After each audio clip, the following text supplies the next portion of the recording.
The Project Gutenberg ebook of poems by Emily Dickinson, 3 series, complete. This ebook is for the use of anyone anywhere in the United States and most other parts of the world at no cost and with almost no restrictions whatsoever. You may copy it, give it away or reuse it under the terms of the Project Gutenberg license included with this ebook or online at www.gutenberg.org. If you are not located in the United States, you will have to check the laws of the country where you are located before using this ebook. Title: Poems by Emily Dickinson, 3 series, complete. Author: Emily Dickinson. Release date: May 1, 2004. Ebook number 12242. Most recently updated, December 14, 2020. Language: English. Credits: produced by Jim Tinsley. J. Tinsley at pawbox.com. Start of the Project Gutenberg ebook. Poems by Emily Dickinson, 3 series, complete. Transcriber's note: as is well documented, Emily Dickinson's poems were edited in these early editions by her friends, better to fit the conventions of the times. In particular, her dashes, often small enough to appear as dots, became commas and semicolons. In the second series of poems published, a facsimile of her handwritten poem which her editors titled Renunciation is given, and comparing this to the printed version gives a flavor of the changes made in these early editions. JT Contents: First Series, Second Series, Third Series. Index of First Lines. Poems by Emily Dickinson, edited by 2 of her friends, Mabel Loomis Todd and T.W. Higginson. Preface: the verses of Emily Dickinson belong emphatically to what Emerson long since called the poetry of the portfolio, something produced absolutely without the thought of publication, and solely by way of expression of the writer's own mind. Such verse must inevitably forfeit whatever advantage lies in the discipline of public criticism and the enforced conformity to accepted ways. On the other hand, it may often gain something through the habit of freedom and the unconventional utterance of daring thoughts. In the case of the present author, there was absolutely no choice in the matter. She must write thus, or not at all. A recluse by temperament and habit, literally spending years without setting her foot beyond the doorstep, and many more years during which her walks were strictly limited to her father's grounds, she habitually concealed her mind, like her person, from all but a very few friends, and it was with great difficulty that she was persuaded to print, during her lifetime, 3 or 4 poems. Yet she wrote verses in great abundance, and though brought curiously indifferent to all conventional rules, had yet a rigorous literary standard of her own, and often altered a word many times to suit an ear which had its own tenacious fastidiousness. Miss Dickinson was born in Amherst, Massachusetts, December 10, 1830, and died there May 15, 1886. Her father, Honorable Edward Dickinson, was the leading lawyer of Amherst, and was treasurer of the well-known college there situated. It was his custom once a year to hold a large reception at his house, attended by all the families connected with the institution and by the leading people of the town. On these occasions his daughter Emily emerged from her wonted retirement and did her part as gracious hostess, nor would anyone have known from her manner, I have been told, that this was not a daily occurrence. The annual occasion once passed, she withdrew again into her seclusion, and except for a very few friends was as invisible to the world as if she had dwelt in a nunnery. For myself, although I had corresponded with her for many years, I saw her but twice face to face, and brought away the impression of something as unique and remote as Undine or Mignon or Thecla. This selection from her poems is published to meet the desire of her personal friends, and especially of her surviving sister. It is believed that the thoughtful reader will find in these pages a quality more suggestive of the poetry of William Blake than of anything to be elsewhere found, flashes of wholly original and profound insight into nature and life, words and phrases exhibiting an extraordinary vividness of descriptive and imaginative power, yet often set in a seemingly whimsical or even rugged frame. They are here published as they were written, with very few and superficial changes, although it is fair to say that the titles have been assigned, almost invariably, by the editors. In many cases these verses will seem to the reader like poetry torn up by the roots, with rain and dew and earth still clinging to them, giving a freshness and a fragrance not otherwise to be conveyed.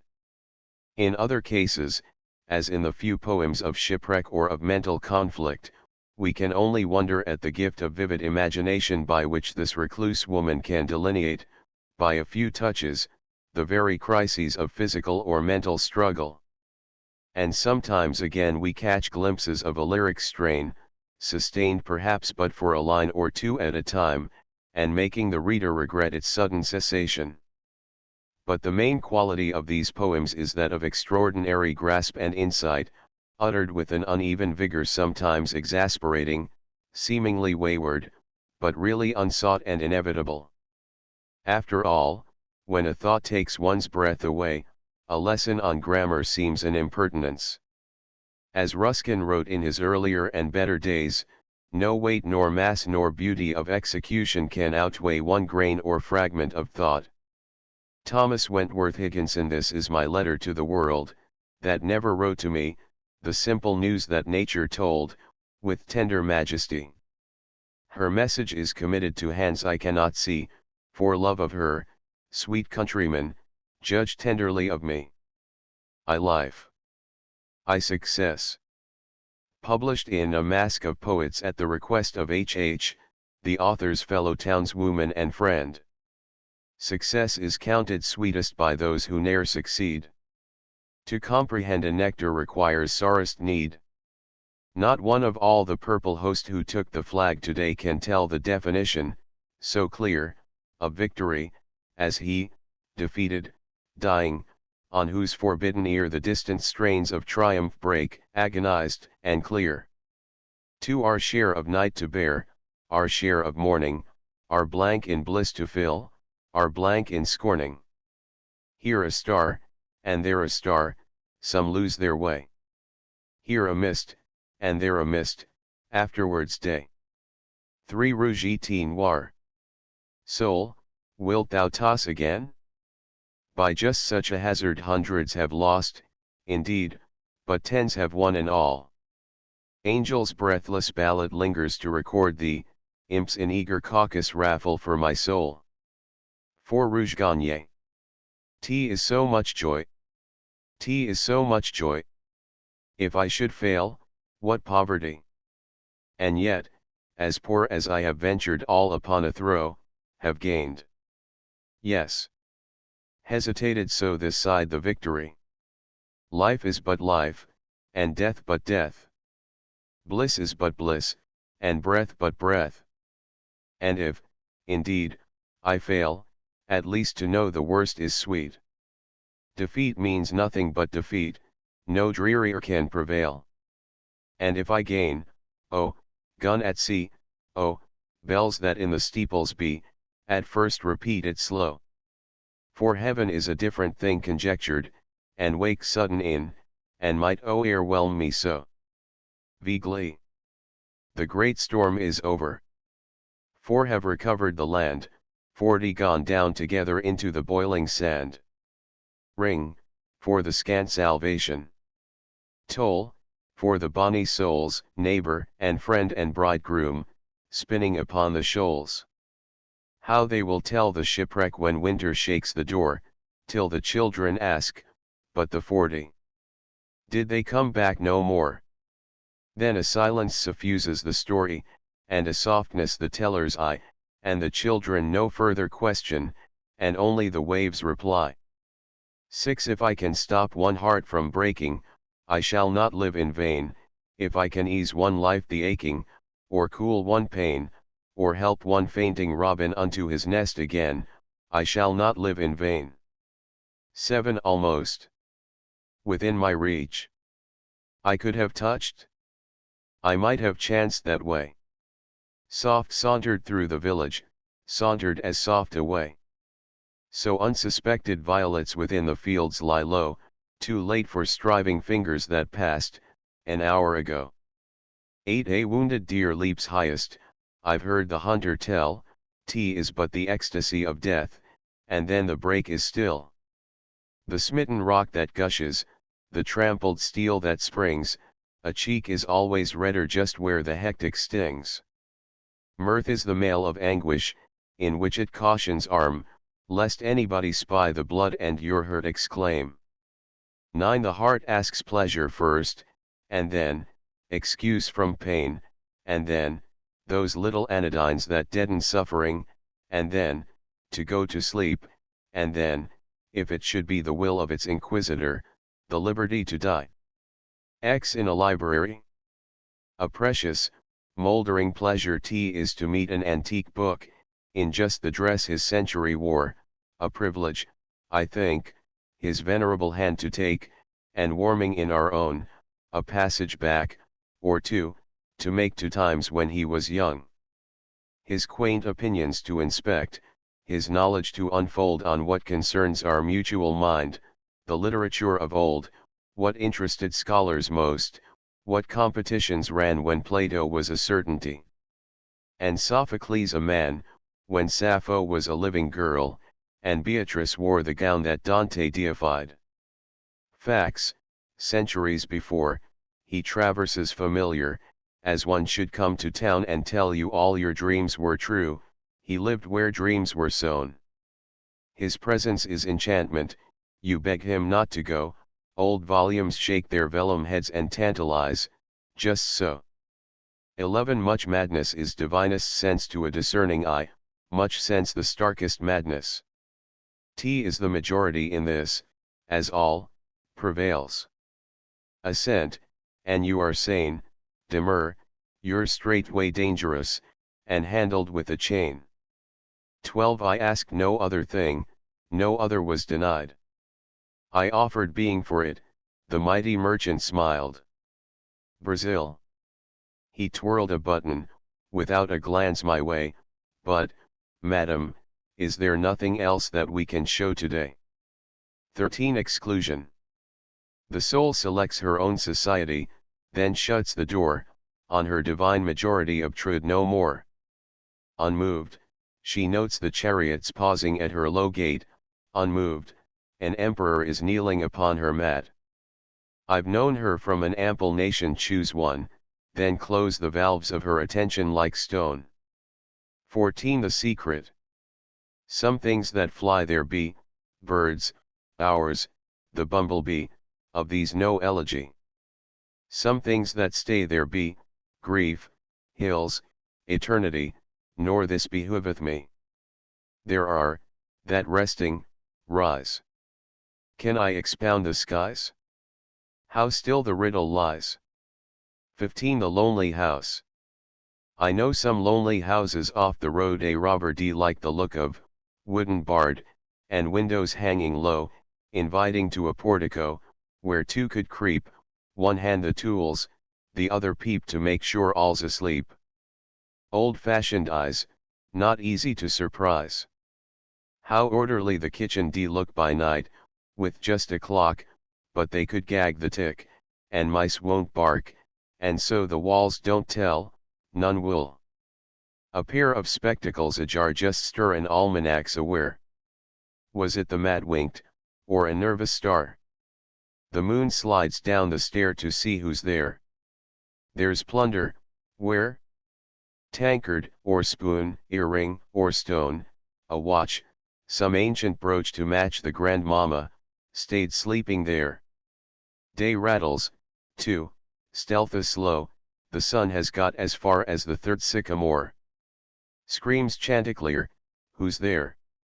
And echoes, trains away, sneer where? While the old couple, just astir, fancy the sunrise left the door ajar. 16. To fight aloud is very brave, but gallanter, I know, who charge within the bosom, the cavalry of woe. Who win, and nations do not see, who fall, and none observe, whose dying eyes no country regards with patriot love. We trust, in plumed procession, for such the angels go, rank after rank, with even feet and uniforms of snow. 17. Dawn. When night is almost done, and sunrise grows so near that we can touch the spaces, it's time to smooth the hair and get the dimples ready, and wonder we could care for that old faded midnight that frightened but an hour. 18. The Book of Martyrs. Read, sweet, how others strove, till we are stouter, what they renounced, till we are less afraid, how many times they bore the faithful witness, till we are helped, as if a kingdom cared. Read then of faith that shone above the faggot, clear strains of him the river could not drown, brave names of men and celestial women, passed out of record into renown. 19. The Mystery of Pain. Pain has an element of blank, it cannot recollect when it began, or if there were a day when it was not. It has no future but itself, its infinite realms contain its past, enlightened to perceive new periods of pain.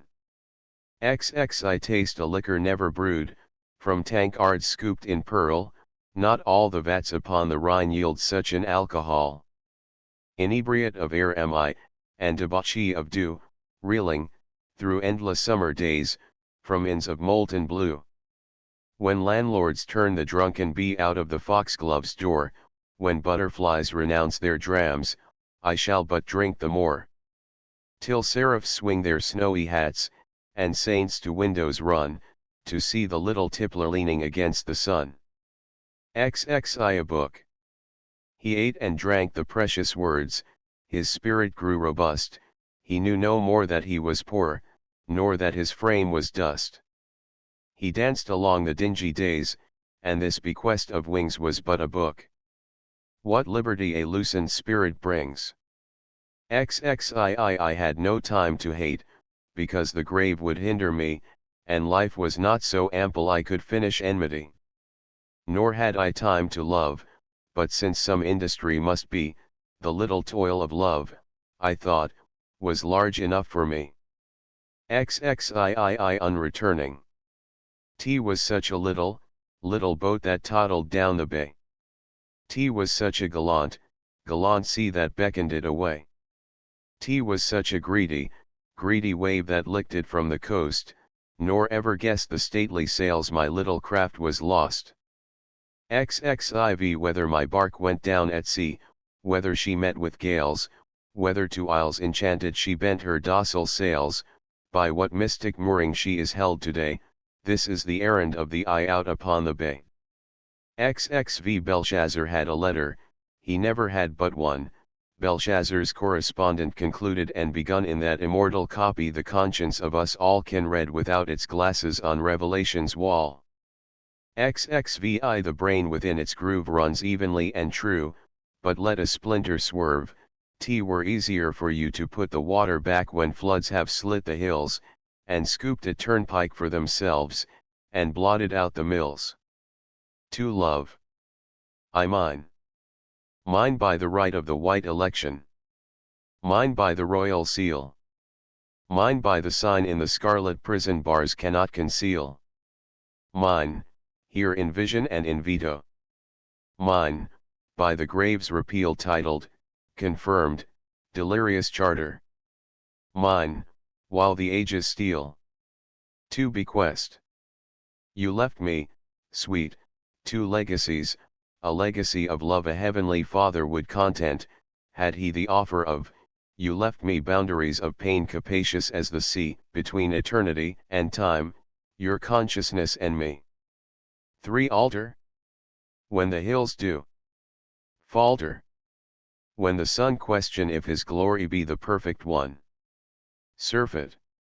When the daffodil doth of the dew, even as herself, O friend, I will of you. 4. Suspense. Elysium is as far as to the very nearest room, if in that room a friend await felicity or doom. What fortitude the soul contains, that it can so endure the accent of a coming foot, the opening of a door. Surrender. Doubt me, my dim companion. Why, God would be content with but a fraction of the love poured thee without a stint. The whole of me, forever, what more the woman can, say quick, that I may dower thee with last delight I own. It cannot be my spirit, for that was thine before, I seated all of dust I knew, what opulence the more had I, a humble maiden, whose farthest of degree was that she might, some distant heaven, dwell timidly with thee. 6. If you were coming in the fall, I'd brush the summer by with half a smile and half a spurn, as housewives do a fly. If I could see you in a year, I'd wind the months in balls, and put them each in separate drawers, until their time befalls. If only centuries delayed, I'd count them on my hand, subtracting till my fingers dropped into Van Diemen's land. If certain, when this life was out, that yours and mine should be, I'd toss it yonder like a rind, and taste eternity. But now, all ignorant of the length of time's uncertain wing, it goads me, like the goblin bee, that will not state its sting. 7. With a flower. I hide myself within my flower, that wearing on your breast, you, unsuspecting, wear me too, and angels know the rest.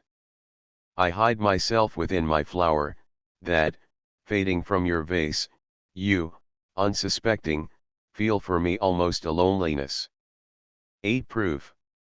That I did always love, I bring thee proof, that till I loved I did not love enough. That I shall love alway, I offer thee that love is life, and life hath immortality. This, dost thou doubt, sweet? Then have I nothing to show but Calvary. 9. Have you got a brook in your little heart, where bashful flowers blow, and blushing birds go down to drink, and shadows tremble so? And nobody knows, so still it flows, that any brook is there, and yet your little draught of life is daily drunken there. Then look out for the little brook in March, when the rivers overflow, and the snows come hurrying from the hills, and the bridges often go. And later, in August it may be, when the meadows parching lie, beware, lest this little brook of life some burning noon go dry. Transplanted.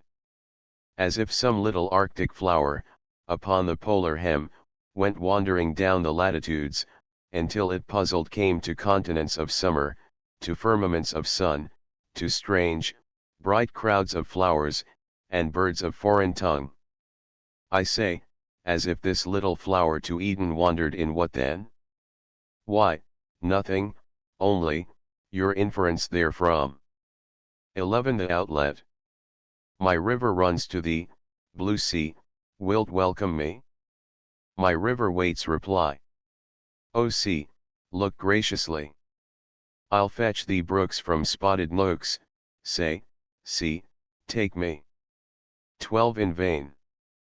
I cannot live with you, it would be life, and life is over there behind the shelf the sexton keeps the key to, putting up our life, his porcelain, like a cup discarded of the housewife, quaint or broken, a newer Sevres pleases, old ones crack.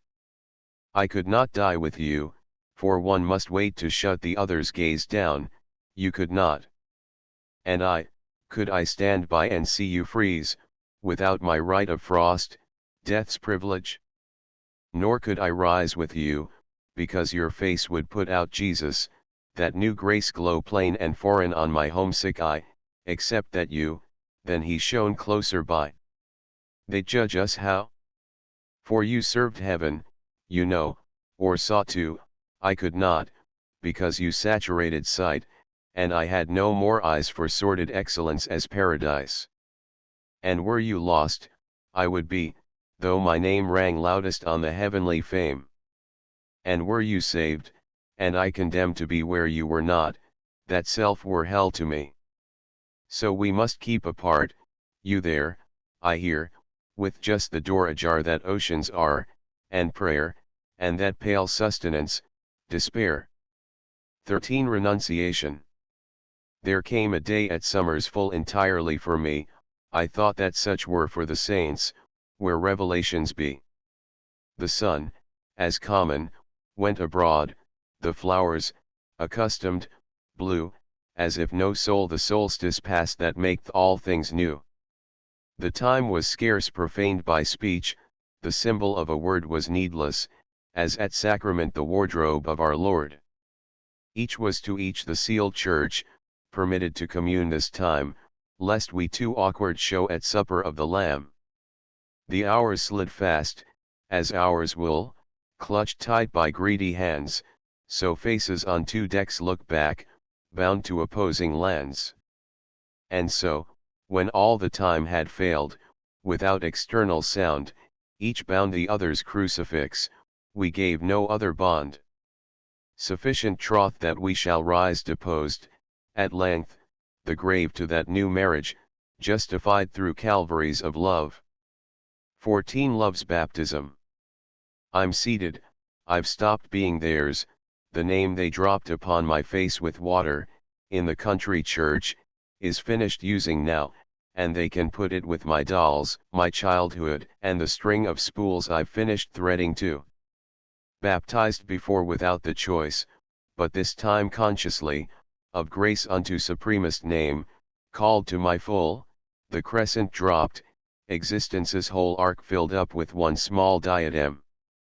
My second rank, too small the first, crowned, crowing on my father's breast, a half unconscious queen, but this time, adequate, erect, with will to choose or to reject. And I choose just a throne. 15 Resurrection.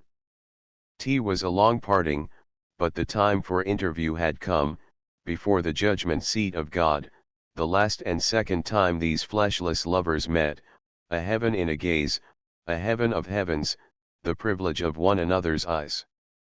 No lifetime set on them, apparelled as the new unborn, except they had beheld. Born everlasting now. Was bridal eer like this? A paradise, the host, and cherubim and seraphim the most familiar guest. 16 Apocalypse. I'm wife, I've finished that other state, I'm czar, I'm woman now, it's safer so. How odd the girl's life looks behind this soft eclipse. I think that earth seems so to those in heaven now. This being comfort, then that other kind was pain, but why compare? I'm wife. Stop there. 17 The wife. She rose to his requirement, dropped the playthings of her life to take the honorable work of woman and of wife. If aught she missed in her new day of amplitude, or awe, or first perspective, or the gold in using wore away, it lay unmentioned, as the sea develops pearl and weed, but only to himself is known the fathoms they abide. 18 Apotheosis. Come slowly, Eden. Lips unused to thee, bashful, sip thy jasmines, as the fainting bee, reaching late his flower, round her chamber hums, counts his nectars enters, and is lost in balms. 3 Nature. I new feet within my garden go, new fingers stir the sod, a troubadour upon the elm betrays the solitude. New children play upon the green, new weary sleep below, and still the pensive spring returns, and still the punctual snow. 2 Mayflower. Pink, small, and punctual, aromatic, low, covered in April, candid in May, dear to the moss, known by the knoll, next to the robin in every human soul. Bold little beauty, bedecked with thee, nature forswears antiquity. 3 Why? The murmur of a bee a witchcraft yieldeth me. If any ask me why, 'twere easier to die than tell. The red upon the hill taketh away my will, if anybody sneer, take care, for God is here, that's all. The breaking of the day addeth to my degree, if any ask me how, artist, who drew me so, must tell. For perhaps you'd like to buy a flower? But I could never sell. If you would like to borrow until the daffodil unties her yellow bonnet beneath the village door, until the bees, from clover rose their hock and sherry draw, why, I will lend until just then, but not an hour more. The pedigree of honey does not concern the bee, a clover, any time, to him is aristocracy. 6 A service of song. Some keep the Sabbath going to church, I keep it staying at home, with a bobolink for a chorister, and an orchard for a dome. Some keep the Sabbath in surplice, I just wear my wings, and instead of tolling the bell for church, our little sexton sings. God preaches, a noted clergyman, and the sermon is never long, so instead of getting to heaven at last, I'm going all along. 7. The bee is not afraid of me, I know the butterfly, the pretty people in the woods receive me cordially. The brooks laugh louder when I come, the breezes madder play. Wherefore, mine eyes, thy silver mists? Wherefore, O summer's day? 8. Summer's armies. Some rainbow coming from the fair. Some vision of the world Kashmir I confidently see. Or else a peacock's purple train, feather by feather, on the plain fritters itself away. The dreamy butterflies bestir, lethargic pools resume the whir of last year's sundered tune. From some old fortress on the sun baronial bees march, one by one, in murmuring platoon. The robins stand as thick today as flakes of snow stood yesterday, on fence and roof and twig. The orchis binds her feather on for her old lover, Don the sun, revisiting the bog. Without commander, countless, still, the regiment of wood and hill in bright detachment stand behold. Whose multitudes are these? The children of whose turbans seas, or what Circassian land? 9. The grass. The grass so little has to do, a sphere of simple green, with only butterflies to brood, and bees to entertain, and stir all day to pretty tunes the breezes fetch along, and hold the sunshine in its lap and bow to everything, and thread the dews all night, like pearls, and make itself so fine, a duchess were too common for such a noticing. And even when it dies, to pass in odors so divine, as lowly spices gone to sleep, or amulets of pine. And then to dwell in sovereign barns, and dream the days away, the grass so little has to do, I wish I were the hay. X. A little road not made of man, enabled of the eye, accessible to thill of bee, or cart of butterfly. If town it have, beyond itself, T is that I cannot say, I only sigh, no vehicle bears me along that way. 11. Summer shower. A drop fell on the apple tree, another on the roof, a half a dozen kissed the eaves, and made the gables laugh. A few went out to help the brook, that went to help the sea. Myself conjectured, were they pearls, what necklaces could be. The dust replaced in hoisted roads, the birds jocoser sung, the sunshine threw his hat away, the orchard's spangles hung. The breezes brought dejected lutes, and bathed them in the glee, the east put out a single flag, and signed the fate away. 12. Psalm of the day.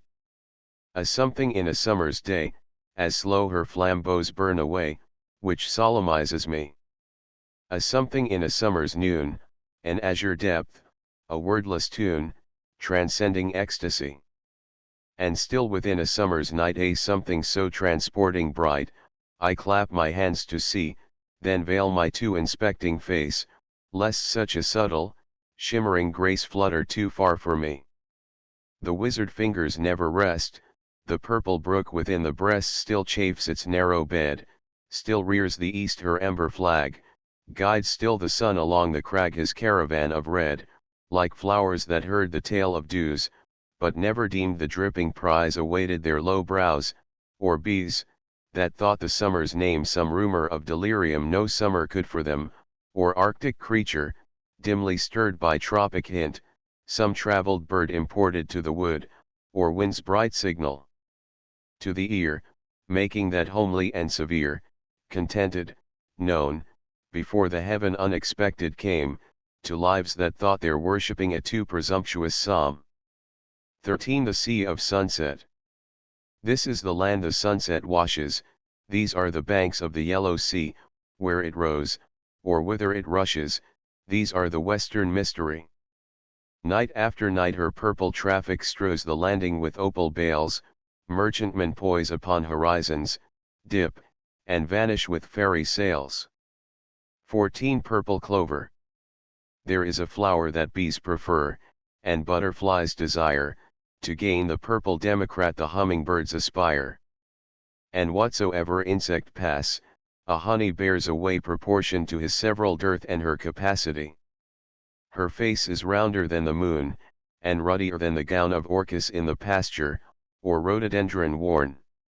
She doth not wait for June, before the world is green her sturdy little countenance against the wind is seen, contending with the grass, near kinsman to herself, for privilege of sod and sun, sweet litigants for life.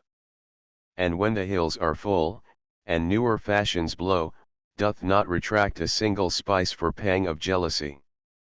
Her public is the noon, her providence the sun, her progress by the bee proclaimed in sovereign, swerveless tune. The bravest of the host, surrendering the last, nor even of defeat aware when cancelled by the frost. 15 The bee. Like trains of cars on tracks of plush I hear the level bee, ajar across the flowers goes, their velvet masonry withstands until the sweet assault their chivalry consumes, while he, victorious, tilts away to vanquish other blooms. His feet are shod with gauze, his helmet is of gold, his breast, a single onyx with chrysoprase, inlaid. His labor is a chant, his idleness a tune, oh, for a bee's experience of clovers and of noon. 16 Presentiment is that long shadow on the lawn indicative that suns go down, the notice to the startled grass that darkness is about to pass. 17 As children bid the guest good night, and then reluctant turn, my flowers raise their pretty lips, then put their nightgowns on. As children caper when they wake, merry that it is morn, my flowers from 100 cribs will peep, and prance again. 18 Angels in the early morning may be seen the dews among, stooping, plucking, smiling, flying, do the buds to them belong? Angels when the sun is hottest may be seen the sands among, stooping, plucking, sighing, flying, parched the flowers they bear along. 19 So bashful when I spied her, so pretty, so ashamed. So hidden in her leaflets, lest anybody find, so breathless till I passed her, so helpless when I turned and bore her, struggling, blushing, her simple haunts beyond. For whom I robbed the dingle, for whom betrayed the dell, many will doubtless ask me, but I shall never tell. XX 2 Worlds. It makes no difference abroad, the seasons fit the same, the mornings blossom into noons, and split their pods of flame.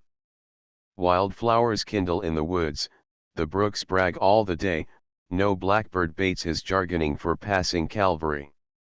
Auto da fe and judgment are nothing to the bee, his separation from his rose to him seems misery. XXI The mountain. The mountain sat upon the plain in his eternal chair, his observation omnifold, his inquest everywhere. The seasons prayed around his knees, like children round a sire, grandfather of the days is he, of dawn the ancestor. XXII A day. I'll tell you how the sun rose, a ribbon at a time. The steeples swam in amethyst, the news like squirrels ran. The hills untied their bonnets, the bobolinks begun. Then I said softly to myself, that must have been the sun. Asterisk asterisk asterisk but how he said, I know not. There seemed a purple stile which little yellow boys and girls were climbing all the while till when they reached the other side, a dominie in grey put gently up the evening bars, and led the flock away. XXIII The butterfly's assumption gown, in chrysoprase apartments hung, this afternoon put on. How condescending to descend, and be of buttercups the friend in a New England town. XXIV The wind. Of all the sounds dispatched abroad, there's not a charge to me like that old measure in the boughs, that phraseless melody the wind does, working like a hand whose fingers brush the sky, then quiver down, with tufts of tune permitted gods and me. When winds go round and round in bands, and thrum upon the door, and birds take places overhead, to bear them orchestra, I crave him grace, of summer boughs, if such an outcast be, he never heard that fleshless chant rise solemn in the tree, as if some caravan of sound on deserts, in the sky, had broken rank, then knit, and passed in seamless company. XXV Death and Life. Apparently with no surprise to any happy flower, the frost beheads it at its play in accidental power. The blonde assassin passes on, the sun proceeds unmoved to measure off another day for an approving god. XXVIT was later when the summer went than when the cricket came, and yet we knew that gentle clock meant naught but going home. T was sooner when the cricket went than when the winter came, yet that pathetic pendulum keeps esoteric time. XXVII Indian Summer. These are the days when birds come back, a very few, a bird or two, to take a backward look. These are the days when skies put on the old sophistries of June, a blue and gold mistake. Oh, fraud that cannot cheat the bee, almost thy plausibility induces my belief, till ranks of seeds their witness bear, and softly through the altered air hurries a timid leaf. Oh, sacrament of summer days, oh, last communion in the haze, permit a child to join, thy sacred emblems to partake, thy consecrated bread to break, taste thine immortal wine. XXVIII Autumn. The morns are meeker than they were, the nuts are getting brown, the berry's cheek is plumper, the rose is out of town. The maple wears a gayer scarf, the field a scarlet gown. Lest I should be old-fashioned, I'll put a trinket on. XXIX Beclouded. The sky is low, the clouds are mean, a traveling flake of snow across a barn or through a rut debates if it will go. A narrow wind complains all day how someone treated him. Nature, like us, is sometimes caught without her diadem. XXX The Hemlock. I think the hemlock likes to stand upon a marge of snow, it suits his own austerity, and satisfies an awe that men must slake in wilderness, or in the desert cloy, an instinct for the hoar, the bald, Lapland's necessity. The hemlock's nature thrives on cold, the gnash of northern winds is sweetest nutriment to him, his best Norwegian wines. To satin races he is not, but children on the dawn beneath his tabernacles play, and Dnieper wrestlers run. XXXI There's a certain slant of light, on winter afternoons, that oppresses, like the weight of cathedral tunes. Heavenly hurt it gives us, we can find no scar, but internal difference where the meanings are. None may teach it anything, T is the seal, despair, an imperial affliction sent us of the air. When it comes, the landscape listens, shadows hold their breath, when it goes, T is like the distance on the look of death. For time and eternity. I one dignity delays for all, one mitred afternoon. None can avoid this purple, none evade this crown.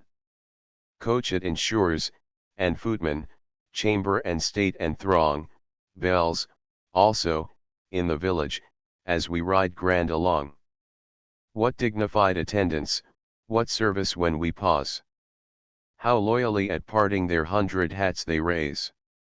How pomp surpassing ermine, when simple you and I present our meek escutcheon, and claim the rank to die.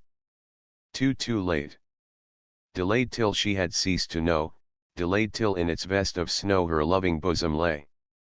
An hour behind the fleeting breath, later by just an hour than death, oh, lagging yesterday. Could she have guessed that it would be, could but a crier of the glee have climbed the distant hill, had not the bliss so slow a pace, who knows but this surrendered face were undefeated still? Oh, if there may departing be any forgot by victory in her imperial round, show them this meek apparelled thing, that could not stop to be a king, doubtful if it be crowned. 3 Astra Castra. Departed to the judgment, a mighty afternoon, great clouds like ushers leaning, creation looking on. The flesh surrendered, cancelled, the bodiless begun, two worlds, like audiences, disperse and leave the soul alone. For safe in their alabaster chambers, untouched by morning and untouched by noon, sleep the meek members of the resurrection, rafter of satin, and roof of stone.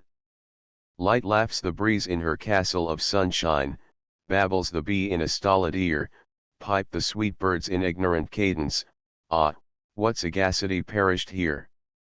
Grand go the years in the crescent above them, worlds scoop their arcs, and firmaments row, diadems drop, and doges surrender, soundless as dots on a disk of snow. On this long storm the rainbow rose, on this late morn the sun, the clouds, like listless elephants, horizons straggled down. The birds rose smiling in their nests, the gales indeed were done, alas! How heedless were the eyes on whom the summer shone. The quiet nonchalance of death no daybreak can bestir, the slow archangel's syllables must awaken her. 6 From the chrysalis. My cocoon tightens, colors tease, I'm feeling for the air, a dim capacity for wings degrades the dress I wear.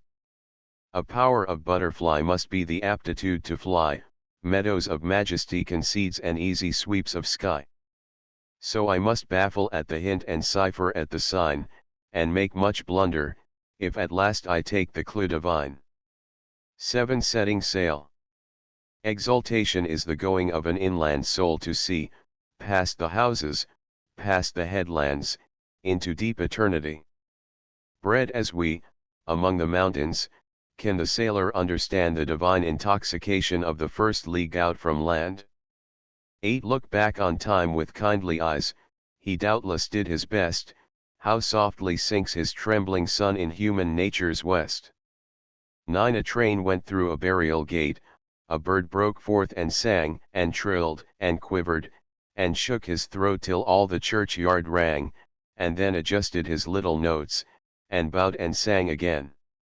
Doubtless, he thought it meet of him to say good-bye to men. I died for beauty, but was scarce adjusted in the tomb, when one who died for truth was lain in an adjoining room. He questioned softly why I failed. For beauty, I replied. And I for truth, the two are one, we brethren are, he said. And so, as kinsmen met a night, we talked between the rooms, until the moss had reached our lips, and covered up our names. 11 Troubled about many things. How many times these low feet staggered, only the soldered mouth can tell. Try. Can you stir the awful rivet? Try. Can you lift the hasps of steel? Stroke the cool forehead, hot so often, lift, if you can, the listless hair, handle the adamantine fingers never a thimble more shall wear.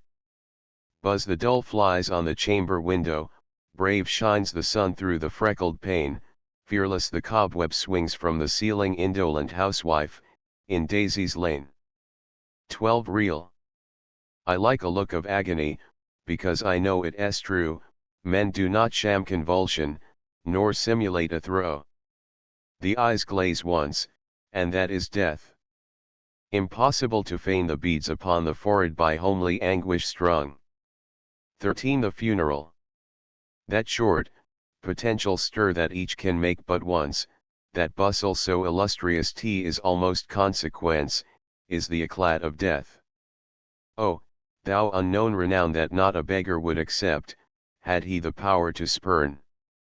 14 I went to thank her, but she slept, her bed of funneled stone, with nosegays at the head and foot, that travellers had thrown, who went to thank her, but she slept. Was short to cross the sea to look upon her like, alive, but turning back was slow. 15 I've seen a dying eye run round and round a room in search of something, as it seemed, then cloudier become, and then, obscure with fog, and then be soldered down, without disclosing what it be, T were blessed to have seen. 16 Refuge. The clouds their backs together laid, the north begun to push, the forests galloped till they fell, the lightning skipped like mice, the thunder crumbled like a stuff. How good to be safe in tombs, where nature's temper cannot reach, nor vengeance ever comes. 17 I never saw a moor, I never saw the sea, yet know I how the heather looks, and what a wave must be. I never spoke with God, nor visited in heaven, yet certain am I of the spot as if the chart were given. 18 Playmates. God permits industrious angels afternoons to play. I met one, forgot my schoolmates, all, for him, straightway. God calls home the angels promptly at the setting sun, I missed mine. How dreary marbles, after playing crown. 19 To know just how he suffered would be dear, to know if any human eyes were near to whom he could entrust his wavering gaze, until it settled firm on paradise. To know if he was patient, part content, was dying as he thought, or different, was it a pleasant day to die, and did the sunshine face his way? What was his furthest mind, of home, or God, or what the distant say at news that he ceased human nature on such a day? And wishes, had he any? Just his sigh, accented, had been legible to me. And was he confident until ill fluttered out in everlasting well? And if he spoke, what name was best, what first, what one broke off with at the drowsiest? Was he afraid, or tranquil?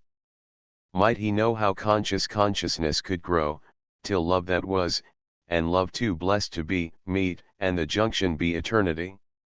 XX The last night that she lived, it was a common night, except the dying, this to us made nature different. We noticed smallest things, things overlooked before, by this great light upon our minds italicized, as T were. That others could exist while she must finish quite, a jealousy for her arose so nearly infinite. We waited while she passed, it was a narrow time, too jostled were our souls to speak, at length the notice came. She mentioned, and forgot, then lightly as a reed bent to the water, shivered scarce, consented, and was dead. And we placed the hair, and drew the head erect, and then an awful leisure was, our faith to regulate. XXI The first lesson. Not in this world to see his face sounds long, until I read the place where this is said to be but just the primer to a life unopened, rare, upon the shelf, clasped yet to him and me. And yet, my primer suits me so I would not choose a book to know than that, be sweeter wise, might someone else so learned be, and leave me just my ABC, himself could have the skies. XXII The bustle in a house the morning after death is solemnest of industries enacted upon earth, the sweeping up the heart, and putting love away we shall not want to use again until eternity.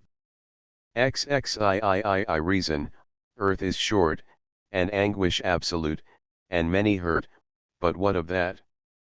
I reason, we could die, the best vitality cannot excel decay, but what of that? I reason that in heaven somehow, it will be even, some new equation given, but what of that? XXIV Afraid? Of whom am I afraid? Not death, for who is he? The porter of my father's lodge as much a boss hate me. Of life? T were odd I fear a thing that comprehendeth me in one or more existences at deity's decree. Of resurrection? Is the East afraid to trust the morn with her fastidious forehead? As soon impeach my crown. XXV Dying. The sun kept setting still, no hue of afternoon upon the village I perceived, from house to house T was noon. The dusk kept dropping still, no dew upon the grass, but only on my forehead stopped, and wandered in my face. My feet kept drowsing still, my fingers were awake, yet why so little sound myself unto my seeming make? How well I knew the light before. I could not see it now. T is dying, I am doing, but I'm not afraid to know. XXVI two swimmers wrestled on the spar until the morning sun, when one turned smiling to the land. Oh God, the other one. The stray ships passing spied a face upon the waters borne, with eyes in death still begging raised, and hands beseeching thrown. XXVII the chariot. Because I could not stop for death, he kindly stopped for me, the carriage held but just ourselves and immortality. We slowly drove, he knew no haste, and I had put away my labor, and my leisure too, for his civility. We passed the school where children played, their lessons scarcely done, we passed the fields of gazing grain, we passed the setting sun. We paused before a house that seemed a swelling of the ground, the roof was scarcely visible, the cornice but a mound. Since then T is centuries, but each feels shorter than the day I first surmised the horses' heads were toward eternity. XXVII she went as quiet as the dew from a familiar flower. Not like the dew did she return at the accustomed hour. She dropped as softly as a star from out my summer's eve, less skillful than Leverrier it's sorrow to believe. XXI X-ray Surgam. At last to be identified. At last, the lamps upon thy side, the rest of life to see. Past midnight, past the morning star. Past sunrise. Ah! What leagues there are between our feet and day. XXX except to heaven, she is not, except for angels, lone, except to some wide wandering bee, a flower superfluous blown, except for winds, provincial, except by butterflies, unnoticed as a single dew that on the acre lies. The smallest housewife in the grass, yet take her from the lawn, and somebody has lost the face that made existence home. XXXI death is a dialogue between the spirit and the dust.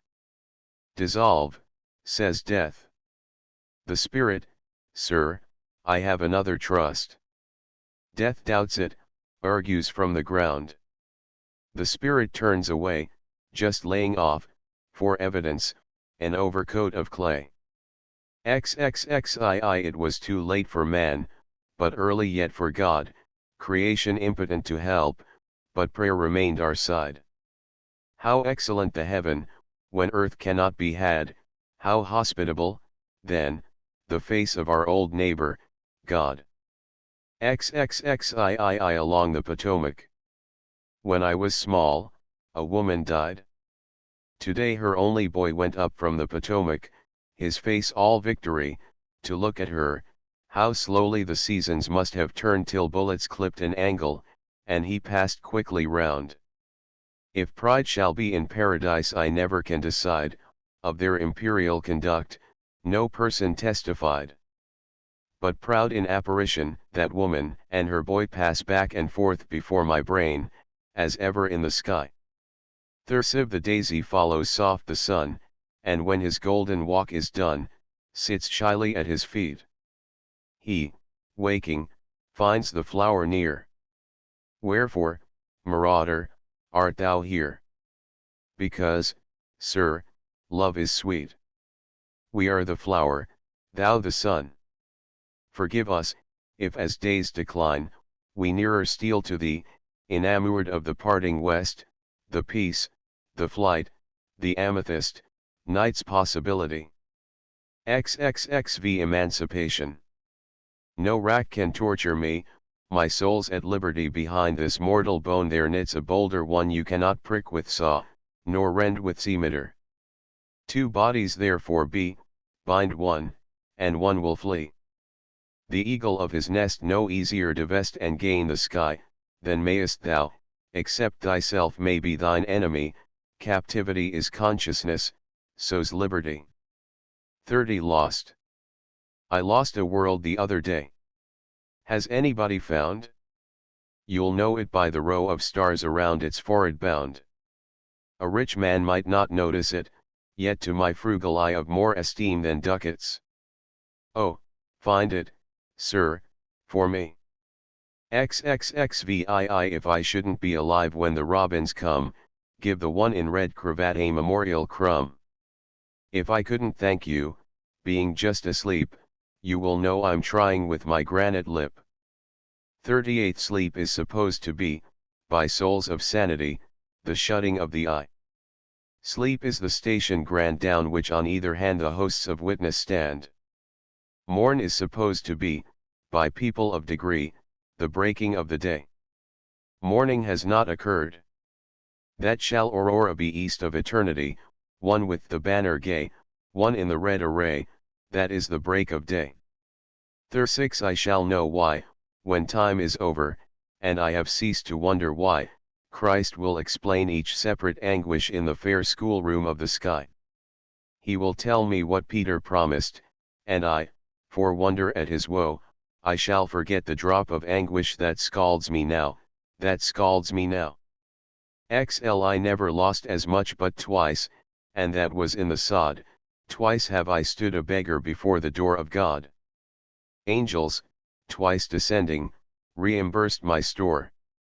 Burglar, banker, father, I am poor once more.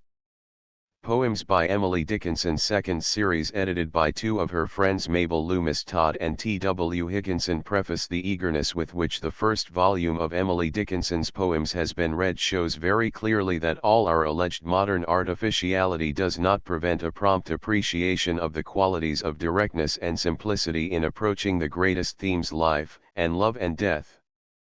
That irresistible needle touch, as one of her best critics has called it, piercing at once the very core of a thought, has found a response as wide and sympathetic as it has been unexpected even to those who knew best her compelling power.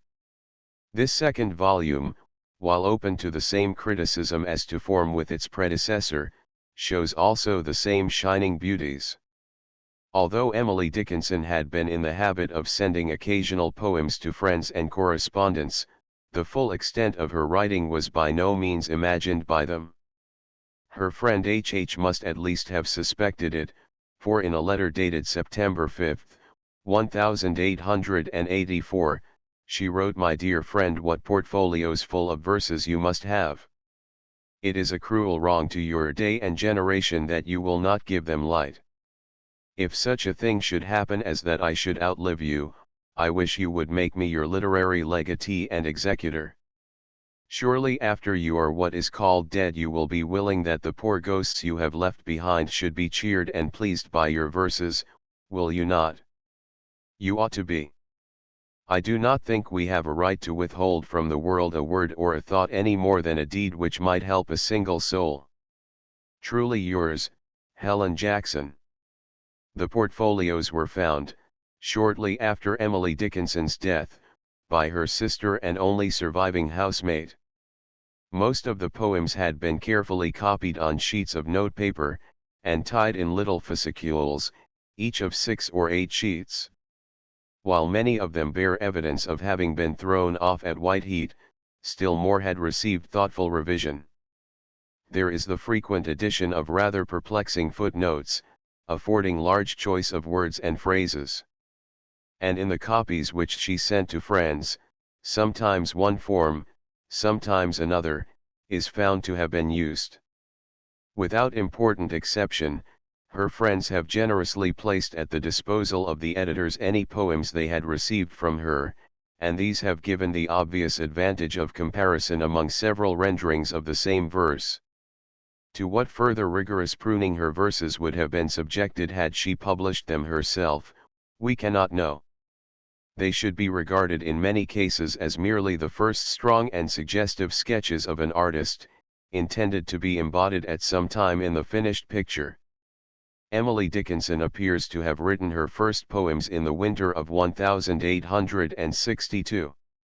In a letter to one of the present editors the April following, she says, "I made no verse, but 1 or 2, until this winter." The handwriting was at first somewhat like the delicate, running Italian hand of our elder gentlewomen, but as she advanced in breadth of thought, it grew bolder and more abrupt, until in her latest years each letter stood distinct and separate from its fellows. In most of her poems, particularly the later ones, everything by way of punctuation was discarded, except numerous dashes, and all important words began with capitals. The effect of a page of her more recent manuscript is exceedingly quaint and strong. The facsimile given in the present volume is from one of the earlier transition periods.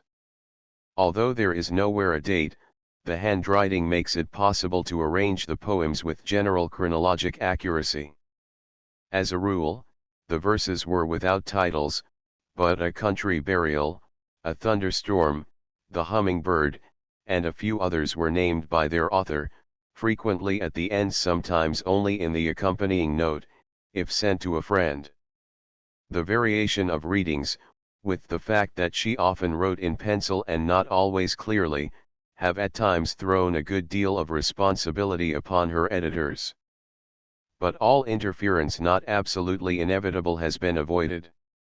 The very roughness of her rendering is part of herself, and not lightly to be touched, for it seems in many cases that she intentionally avoided the smoother and more usual rhymes.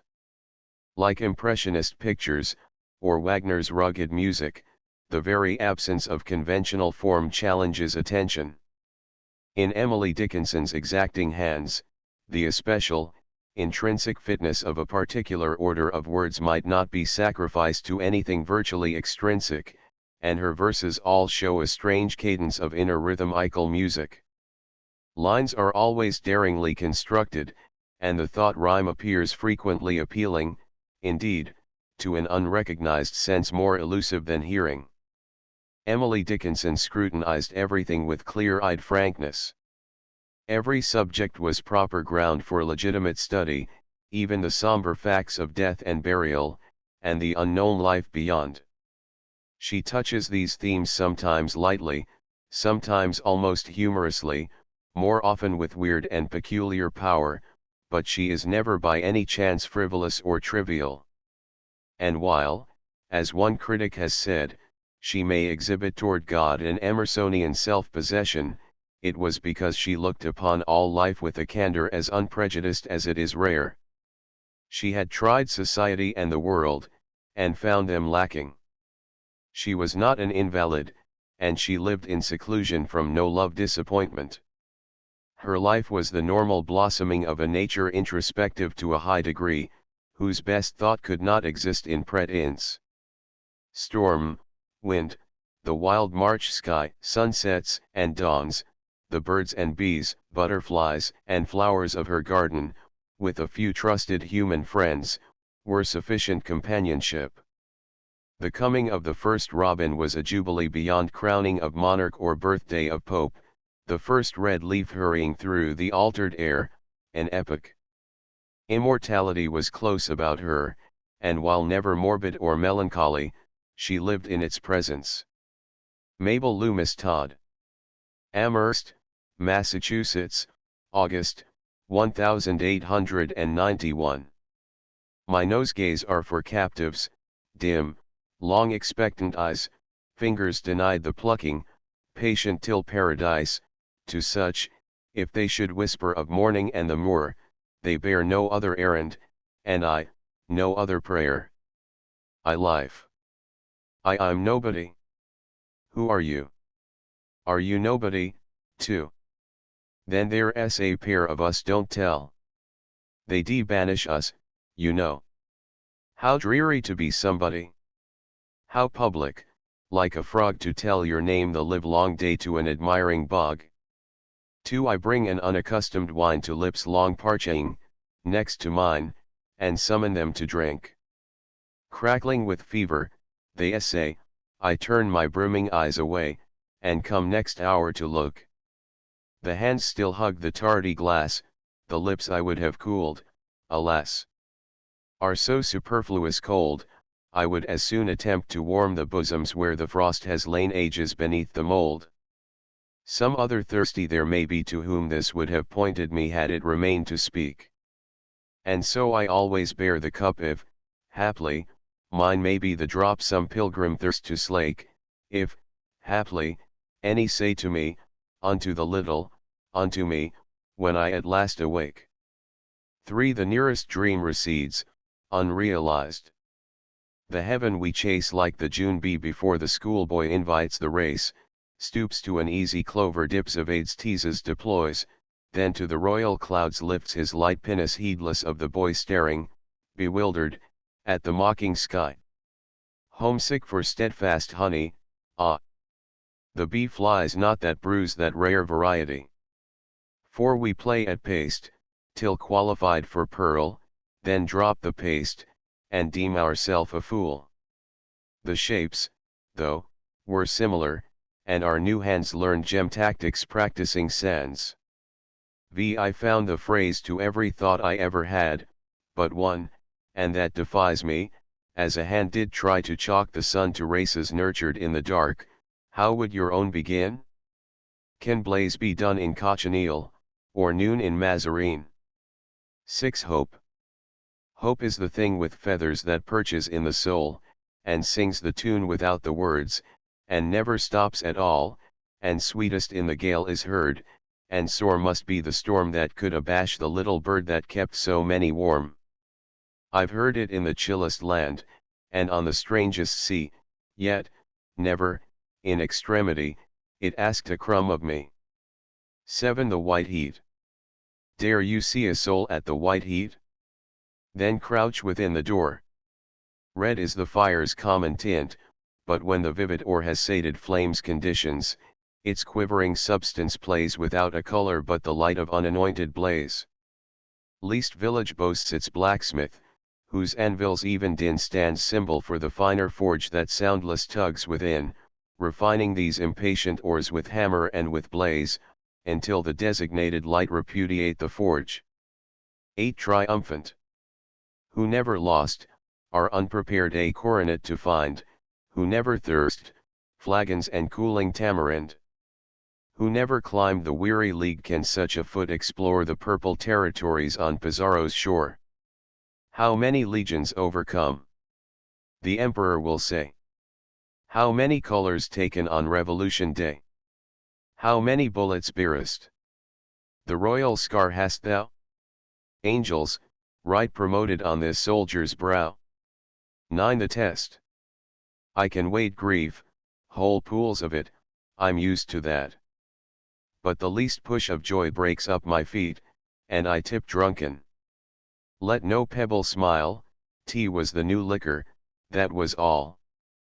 Power is only pain, stranded, through discipline, till weights will hang. Give balm to giants, and they wilt, like men. Give him a lee, they carry him. Escape. I never hear the word escape without a quicker blood, a sudden expectation, a flying attitude. I never hear of prisons brought by soldiers battered down, but I tug childish at my bars, only to fail again. 11. Compensation. For each ecstatic instant we must in anguish pay in keen and quivering ratio to the ecstasy. For each beloved hour sharp pittances of years, bitter contested farthings and coffers heaped with tears. 12. The martyrs. Through the straight pass of suffering the martyrs even trod, their feet upon temptation, their faces upon God.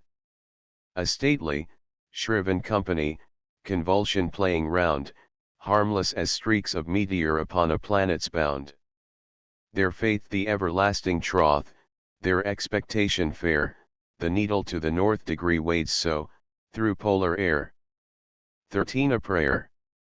I meant to have but modest needs, such as content, and heaven, within my income these could lie, and life and I keep even. But since the last included both, it would suffice my prayer but just for one to stipulate, and grace would grant the pair.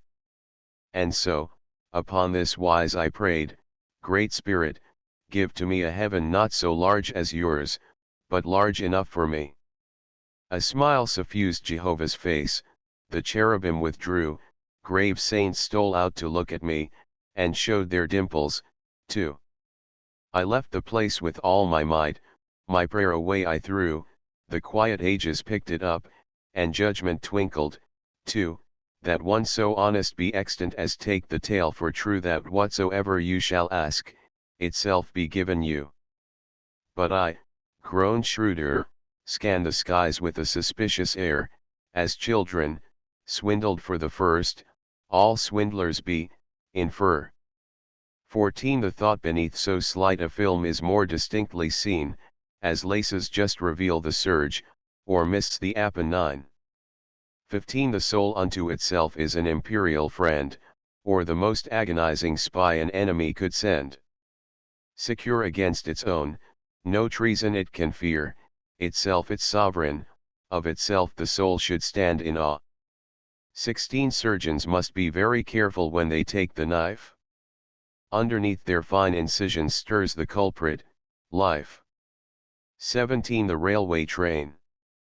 I like to see it lap the miles, and lick the valleys up, and stop to feed itself at tanks, and then, prodigious, step around a pile of mountains, and, supercilious, peer in shanties by the sides of roads, and then a quarry pier to fit its sides, and crawl between, complaining all the while in horrid, hooting stanza, then chase itself downhill.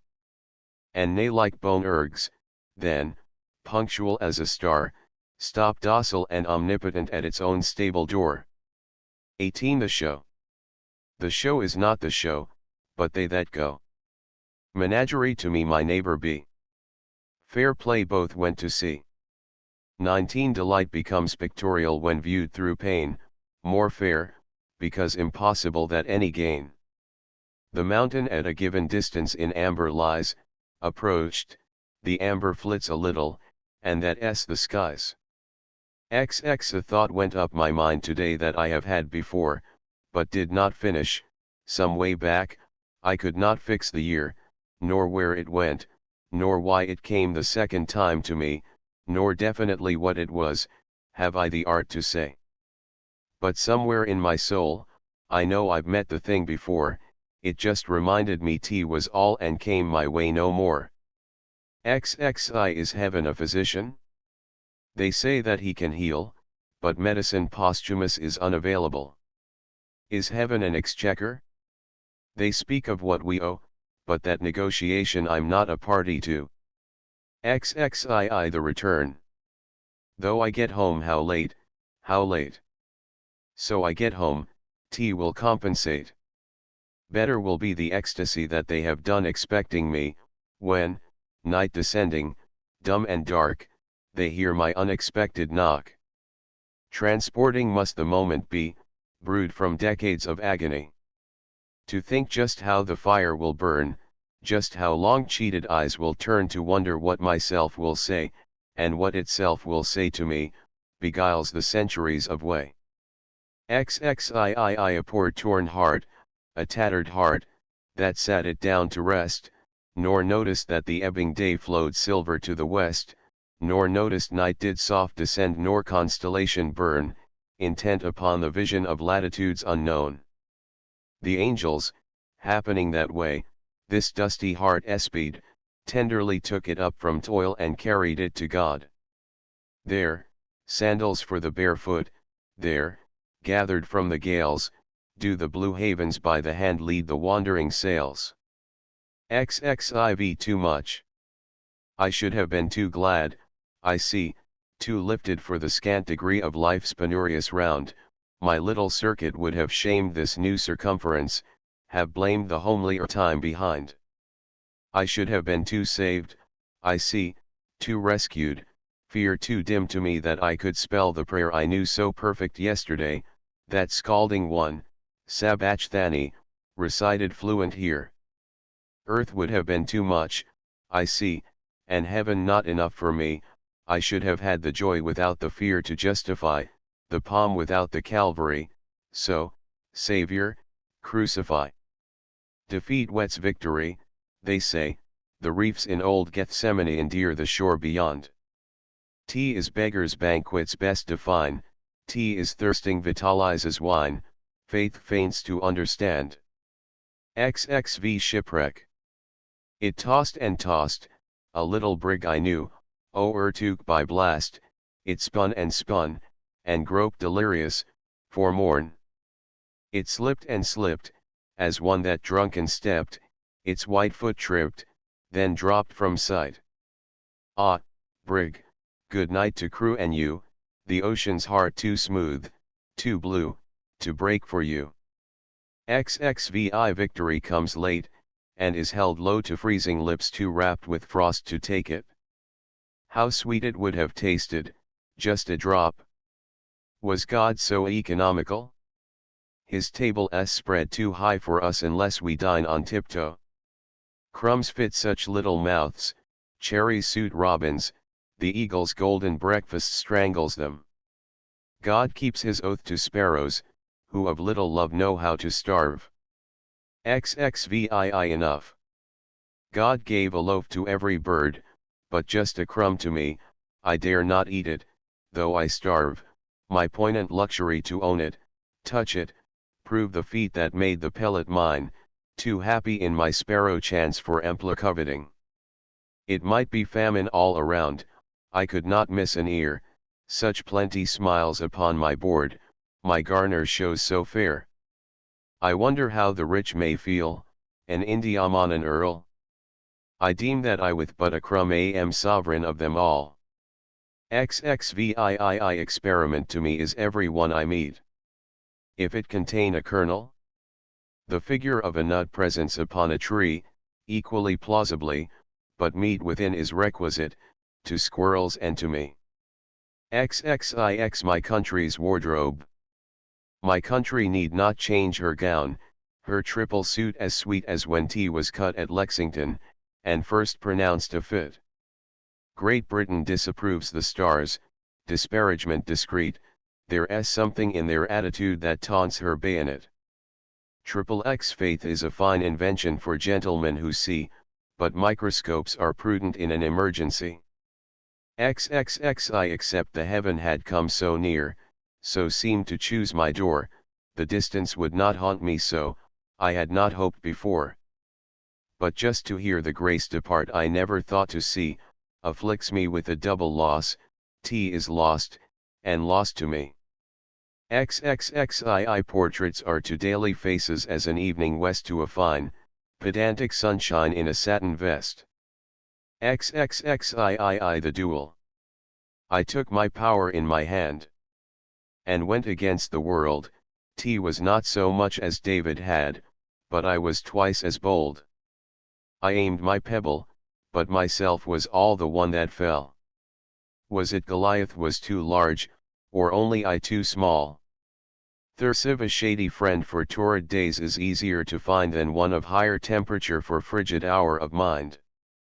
The vein a little to the east scares muslin soles away, if broadcloth breasts are firmer than those of organdy, who is to blame? The weaver? Ah! The bewildering thread. The tapestries of paradise so notelessly are made.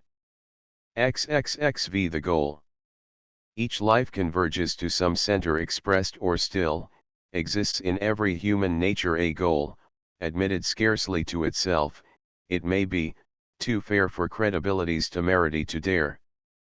Adored with caution, as a brittle heaven, to reach were hopeless as the rainbow's raiment to touch, yet persevered toward, surer for the distance, how high unto the saint's slow diligence the sky. Unga and, it may be, by a life's slow venture, but then, eternity enables the endeavoring again. 30 sight. Before I got my eye put out, I liked as well to see as other creatures that have eyes, and know no other way. But were it told to me, today, that I might have the sky for mine, I tell you that my heart would split, for size of me. The meadows mine, the mountains mine, all forests, stintless stars, as much of noon as I could take between my finite eyes. The motions of the dipping birds, the lightning's jointed road, for mine to look at when I liked, the news would strike me dead. So safer, guess, with just my soul upon the window pane where other creatures put their eyes, incautious of the sun. XXXVII talk with prudence to a beggar of Potosi and the mines.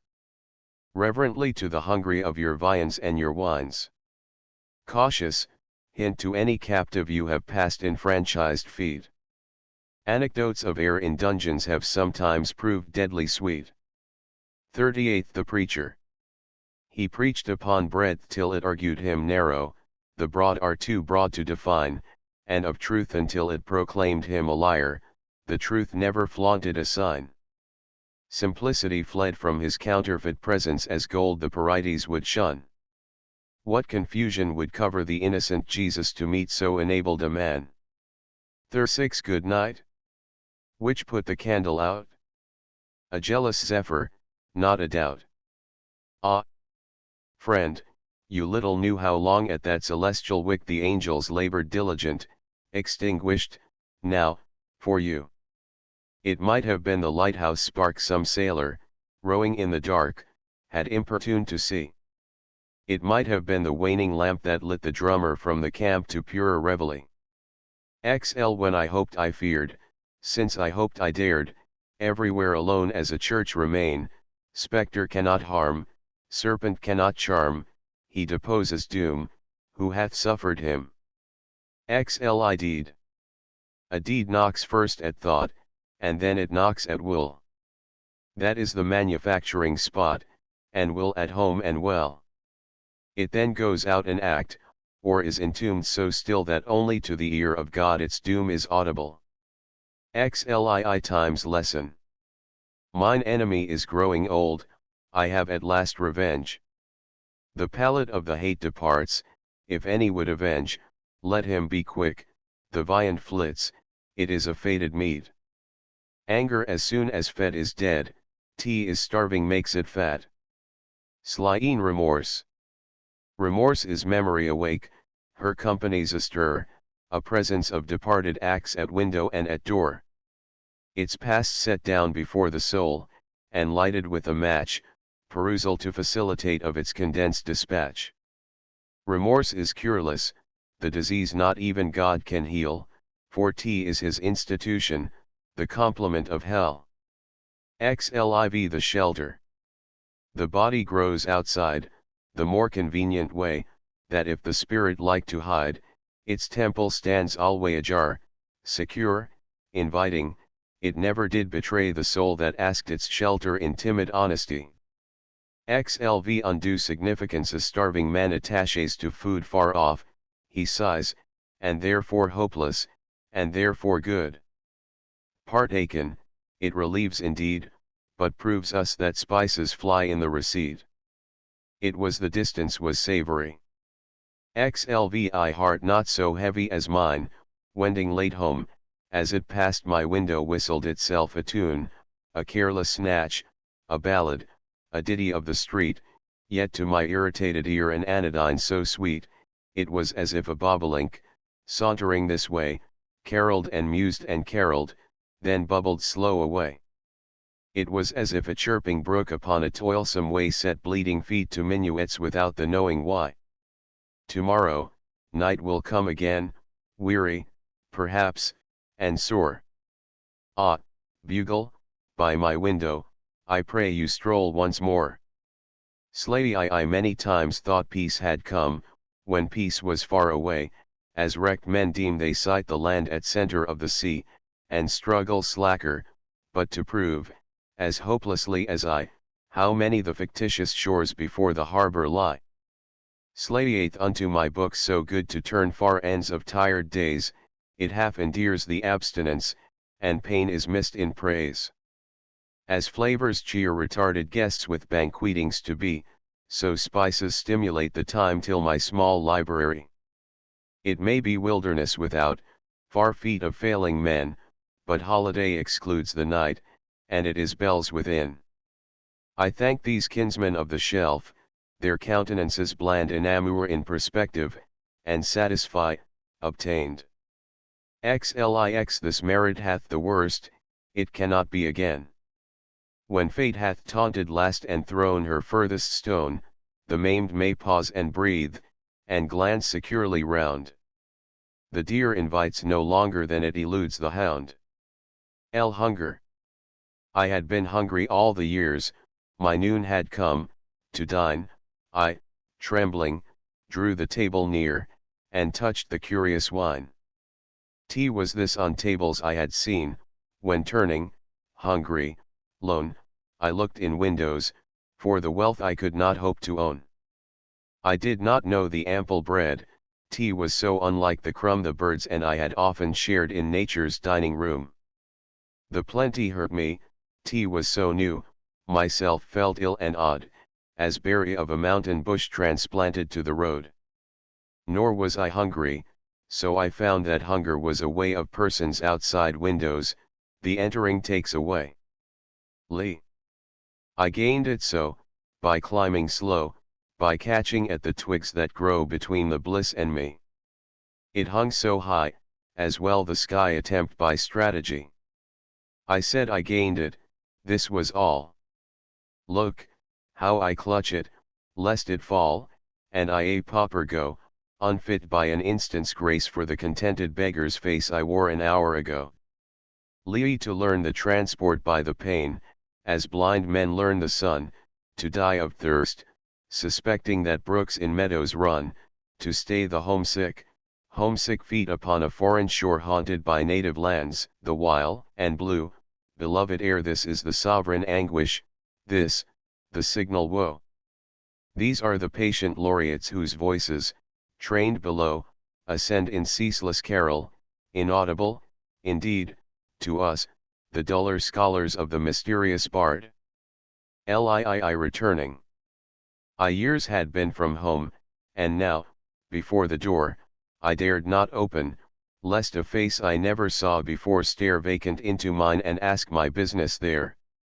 My business, just a life I left, was such still dwelling there? I fumbled at my nerve, I scanned the windows near, the silence like an ocean rolled, and broke against my ear. I laughed a wooden laugh that I could fear adore, who danger and the dead had faced, but never quaked before. I fitted to the latch my hand, with trembling care, lest back the awful door should spring, and leave me standing there. I moved my fingers off as cautiously as glass, and held my ears, and like a thief fled gasping from the house. Live prayer. Prayer is the little implement through which men reach where presence is denied them. They fling their speech by means of it in God's ear, if then he hear, this sums the apparatus comprised in prayer. Lv. I know that he exists somewhere, in silence. He has hid his rare life from our gross eyes. T is an instant's play, T is a fond ambush, just to make bliss earn her own surprise. But should the play prove piercing earnest, should the glee glaze in death's stiff stare, would not the fun look too expensive? Would not the jest have crawled too far? Lvi melodies unheard. Musicians wrestle everywhere, all day, among the crowded air, I hear the silver strife, and waking long before the dawn such transport breaks upon the town I think it that new life. It is not bird, it has no nest, nor band, in brass and scarlet dressed, nor tambourine, nor man, it is not him from pulpit read, the morning stars the treble led on time's first afternoon. Some say it is the spheres at play. Some say that bright majority of vanished dames and men. Some think it service in the place where we, with late, celestial face, please God, shall ascertain. Lvii called back. Just lost when I was saved. Just felt the world go by. Just girt me for the onset with eternity, when breath blew back, and on the other side I heard recede the disappointed tide. Therefore, as one returned, I feel, odd secrets of the line to tell. Some sailor, skirting foreign shores, some pale reporter from the awful doors before the seal. Next time, to stay. Next time, the things to see by ear unheard, unscrutinized by eye. Next time, to tarry, while the ages steal, slow tramp the centuries, and the cycles wheel. To love. I choice. Of all the souls that stand create I have elected one. When sense from spirit files away, and subterfuge is done, when that which is and that which was apart, intrinsic, stand, and this brief tragedy of flesh is shifted like a sand, when figures show their royal front and mists are carved away, behold the atom I preferred to all the lists of clay. 2. I have no life but this, to lead it here, nor any death, but less dispelled from there, nor tie to earths to come, nor action new, except through this extent, the realm of you. 3. Your riches taught me poverty. Myself a millionaire in little wealths, as girls could boast, till broad as Buenos Aires, you drifted your dominions a different Peru, and I esteemed all poverty, for life's estate with you. Of mines I little know, myself, but just the names of gems, the colors of the commonest, and scarce of diadems so much that, did I meet the Queen, her glory I should know, but this must be a different wealth, to miss it beggars so. I'm sure tea is India all day to those who look on you without a stint, without a blame, might I but be the Jew. I'm sure it is Golconda, beyond my power to deem, to have a smile for mine each day, how better than a gem. At least, it solaces to know that there exists a gold, although I prove it just in time its distance to behold. It's far, far treasure to surmise, and estimate the pearl that slipped my simple fingers through while just a girl at school. For the contract, I gave myself to him, and took himself for pay. The solemn contract of a life was ratified this way. The wealth might disappoint, myself a poorer prove than this great purchaser suspect, the daily own of love depreciate the vision, but, till the merchant buy, still fable, in the isles of spice, the subtle cargoes lie. At least, tea is mutual risk, some found it mutual gain, sweet debt of life, each night to owe, insolvent, every noon. V. The letter. Going to him. Happy letter. Tell him the page I didn't write, tell him I only said the syntax, and left the verb and the pronoun out. Tell him just how the fingers hurried, then how they waited, slow, slow, slow, and then you wished you had eyes in your pages, so you could see what moved them so. Tell him it wasn't a practiced writer, you guessed, from the way the sentence toiled, you could hear the bodice tug, behind you, as if it held but the might of a child, you almost pitied it, it works so. Tell him no, you may quibble there, for it would split his heart to know it, and then you and I were silenter. Tell him night finished before we finished, and the old clock kept neighing day. And you got sleepy and begged to be ended. What could it hinder so, to say? Tell him just how she sealed you, cautious, but if he ask where you are hidden till tomorrow, happy letter. Gesture, coquette, and shake your head. 6. The way I read a letter s this, t is first I lock the door, and push it with my fingers next, for transport it be sure. And then I go the furthest off to counteract a knock, then draw my little letter forth and softly pick its lock.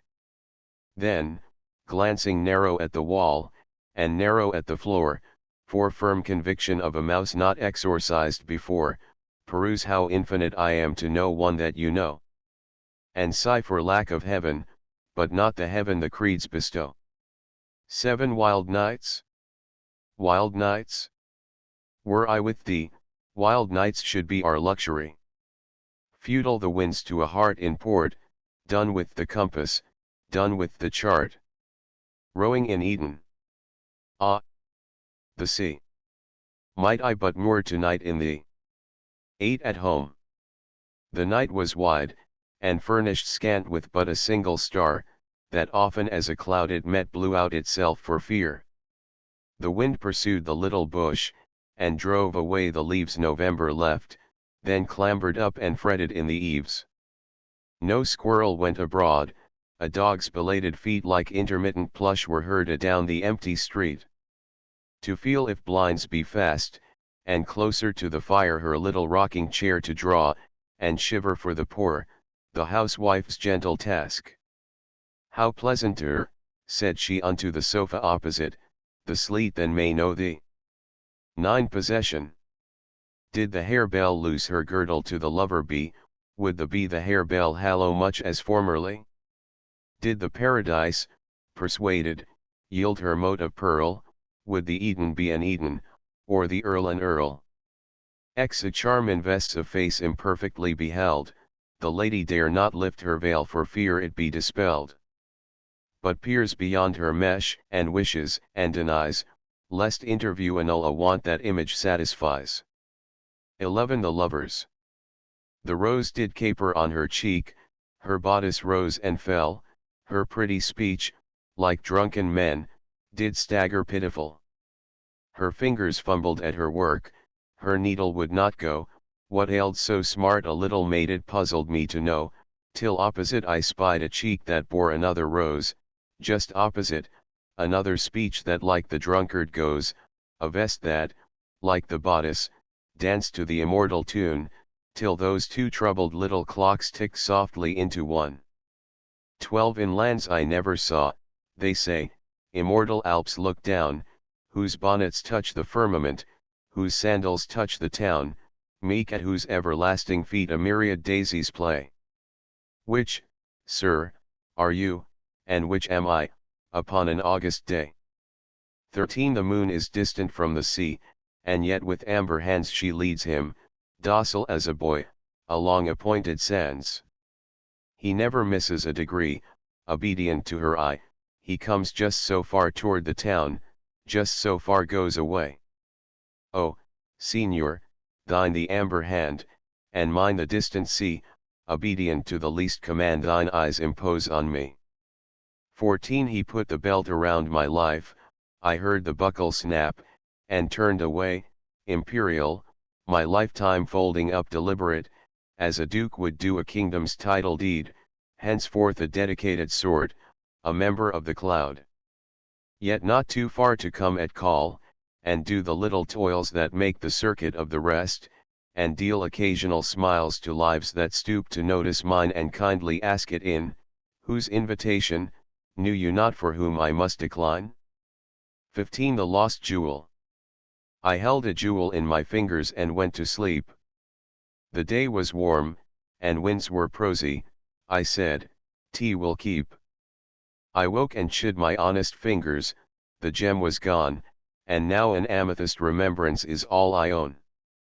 16. What if I say I shall not wait? What if I burst the fleshly gate and pass, escaped, to thee? What if I file this mortal off, see where it hurt me, that's enough, and wait in liberty? They cannot take us any more, dungeons may call, and guns implore, unmeaning now, to me, as laughter was an hour ago, or laces, or a traveling show, or who died yesterday. 3. Nature. I Mother Nature. Nature, the gentlest mother, impatient of no child, the feeblest or the waywardest, her admonition mild in forest and the hill by traveler is heard, restraining rampant squirrel or too impetuous bird. How fair her conversation, a summer afternoon, her household, her assembly, and when the sun goes down her voice among the isles incites the timid prayer of the minutest cricket, the most unworthy flower. When all the children sleep she turns as long away as will suffice to light her lamps, then, bending from the sky with infinite affection and infiniter care, her golden finger on her lip, will silence everywhere. 2. Out of the morning. Will there really be a morning? Is there such a thing as day? Could I see it from the mountains if I were as tall as they? Has it feet like water lilies? Has it feathers like a bird? Is it brought from famous countries of which I have never heard? Oh, some scholar. Oh, some sailor. Oh, some wise man from the skies. Please to tell a little pilgrim where the place called morning lies. 3 at 3:30 a single bird unto a silent sky propounded but a single term of cautious melody. At 4:30, experiment had subjugated test, and lo! Her silver principle supplanted all the rest. At 7:30, element nor implement was seen, and place was where the presence was, circumference between. 4 days parlor. The day came slow, till 5 o'clock, then sprang before the hills like hindered rubies, or the light a sudden musket spills. The purple could not keep the east, the sunrise shook from fold, like breadths of topaz, packed a night, the lady just unrolled.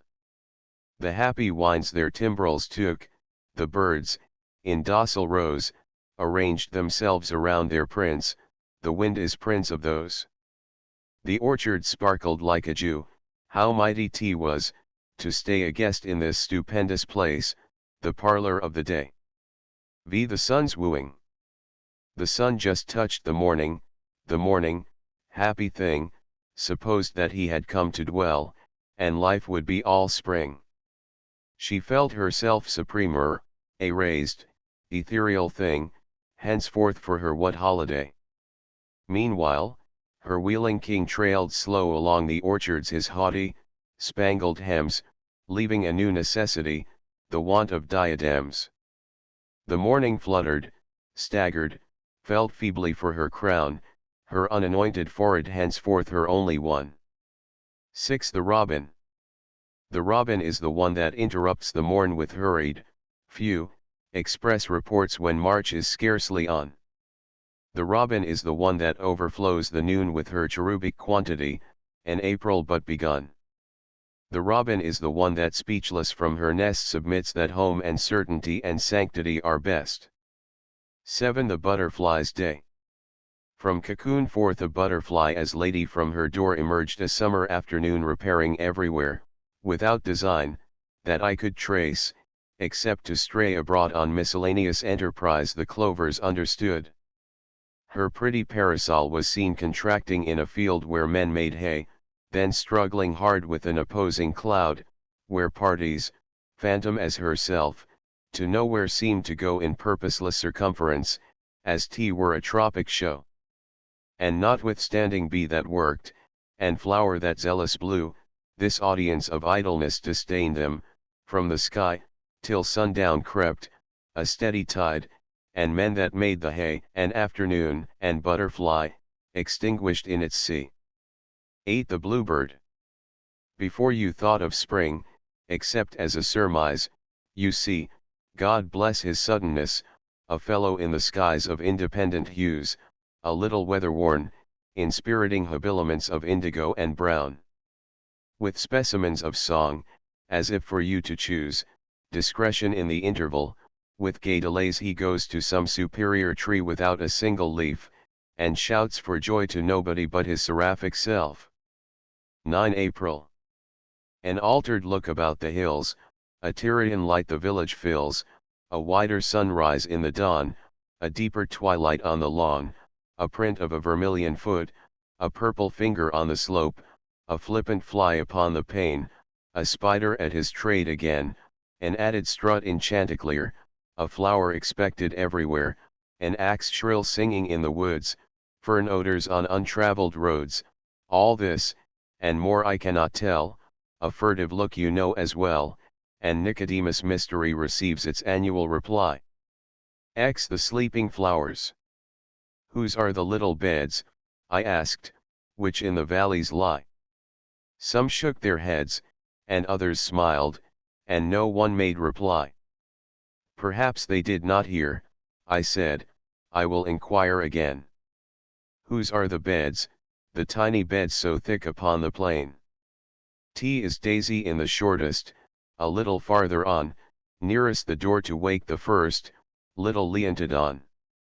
T is iris, sir, and aster, anemone and bell, batschia in the blanket red, and chubby daffodil. Meanwhile at many cradles her busy foot she plied, humming the quaintest lullaby that ever rocked a child. Hush! Epigea wakens. The crocus stirs her lids, Rhodora's cheek is crimson, she's dreaming of the woods. Then, turning from them, Reverend, their bedtime tea is, she said, the bumblebees will wake them when April woods are red. 11 My rose. Pygmy seraphs gone astray, velvet people from Vevey, bells from some lost summer day, bees exclusive coterie. Paris could not lay the fold belted down with emerald, Venice could not show a cheek of a tint so lustrous meek. Never such an ambuscade as of briar and leaf displayed for my little damask maid. I had rather wear her grace than an earl's distinguished face, I had rather dwell like her than be Duke of Exeter, royalty enough for me to subdue the bumblebee. 12 The Oriole's secret. To hear an oriole sing may be a common thing, or only a divine. It is not of the bird who sings the same, unheard, as unto crowd. The fashion of the ear attireth that it hear in dun or fair. So whether it be rune, or whether it be none, is of within, the tune is in the tree, the septic showeth me, no, sir. In the 13 The Oriole. One of the ones that Midas touched, who failed to touch us all, was that confiding prodigal, the blissful Oriole. So drunk, he disavows it with badinage divine, so dazzling, we mistake him for an alighting mine. A pleader, a dissembler, an epicure, a thief, betimes an oratorio, an ecstasy in chief, the Jesuit of orchards, he cheats as he enchants of an entire adder for his decamping wants. The splendor of a Burma, the meteor of birds, departing like a pageant of ballads and of bards. I never thought that Jason sought for any golden fleece, but then I am a rural man, with thoughts that make for peace. But if there were a Jason, tradition suffer me behold his lost emolument upon the apple tree. 14 In shadow. I dreaded that first robin so, but he is mastered now, and I'm accustomed to him grown, he hurts a little, though. I thought if I could only live till that first shout got by, not all pianos in the woods had power to mangle me. I dared not meet the daffodils, for fear their yellow gown would pierce me with a fashion so foreign to my own. I wished the grass would hurry, so when 't was time to see, he'd be too tall, the tallest one could stretch to look at me. I could not bear the bees should come, I wished they'd stay away in those dim countries where they go, what word had they for me? They re-hear, though, not a creature failed, no blossom stayed away in gentle deference to me, the Queen of Calvary. Each one salutes me as he goes, and I my childish plumes lift, in bereaved acknowledgement of their unthinking drums. 15 The Hummingbird. A root of evanescence with a revolving wheel, a resonance of emerald, a rush of cochineal, and every blossom on the bush adjusts its tumbled head, the mail from Tunis, probably, an easy morning's ride. 16 Secrets. The skies can't keep their secret. They tell it to the hills just tell the orchards and they the daffodils. A bird, by chance, that goes that way soft overheard the whole. If I should bribe the little bird, who knows but she would tell. I think I won't, however, it's finer not to know, if summer were an axiom, what sorcery had snow. So keep your secret, father. I would not, if I could, know what the sapphire fellows do, in your new-fashioned world. 17 Who robbed the woods, the trusting woods?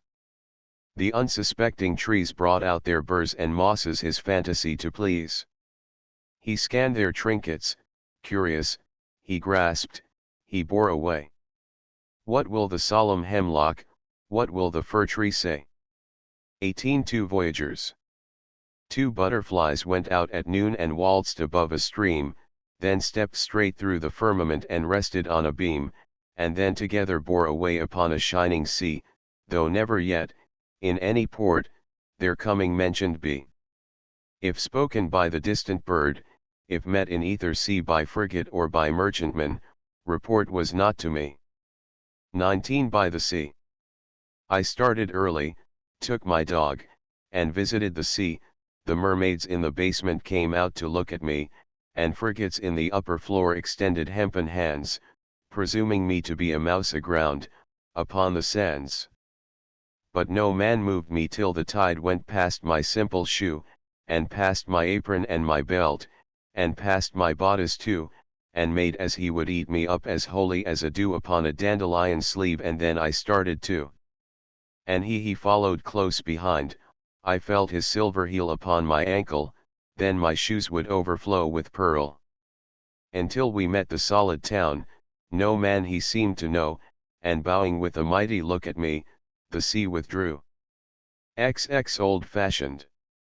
Arcturus is his other name, I'd rather call him Star. It's so unkind of science to go and interfere. I pull a flower from the woods, a monster with a glass computes the stamens in a breath, and has her in a class. Whereas I took the butterfly aforetime in my hat, he sits erect in cabinets, the clover bells forgot. What once was heaven, is zenith now. Where I proposed to go when time's brief masquerade was done, is mapped and charted too. What if the poles should frisk about and stand upon their heads? I hope I'm ready for the worst, whatever prank betides. Perhaps the kingdom of heaven's changed. I hope the children there won't be new-fashioned when I come, and laugh at me, and stare. I hope the Father in the skies will lift his little girl, old-fashioned, naughty, everything, over the stile of pearl. XXI A tempest. An awful tempest mashed the air, the clouds were gaunt and few, a black, as of a spectre's cloak, hid heaven and earth from view. The creatures chuckled on the roofs and whistled in the air, and shook their fists and gnashed their teeth, and swung their frenzied hair. The morning lit, the birds arose, the monster's faded eyes turned slowly to his native coast, and peace was paradise. XXII The sea. And everywhere of silver, with ropes of sand to keep it from effacing the track called land. XXIII In the garden. A bird came down the walk, he did not know I saw, he bit an angleworm in halves and ate the fellow, raw. And then he drank a dew from a convenient grass, and then hopped sidewise to the wall to let a beetle pass. He glanced with rapid eyes that hurried all abroad, they looked like frightened beads, I thought. He stirred his velvet head like one in danger, cautious. I offered him a crumb, and he unrolled his feathers and rode him softer home than oars divide the ocean, 2 silver for a seam, or butterflies, off banks of noon, leap, splashless, as they swim. XXIV The snake. A narrow fellow in the grass occasionally rides, you may have met him, did you not? His notice sudden is. The grass divides as with a comb, a spotted shaft is seen, and then it closes at your feet and opens further on. He likes a boggy acre, a floor too cool for corn. Yet when a child, and barefoot, I more than once, at morn, have passed, I thought, a whiplash unbraiding in the sun, when, stooping to secure it, it wrinkled, and was gone.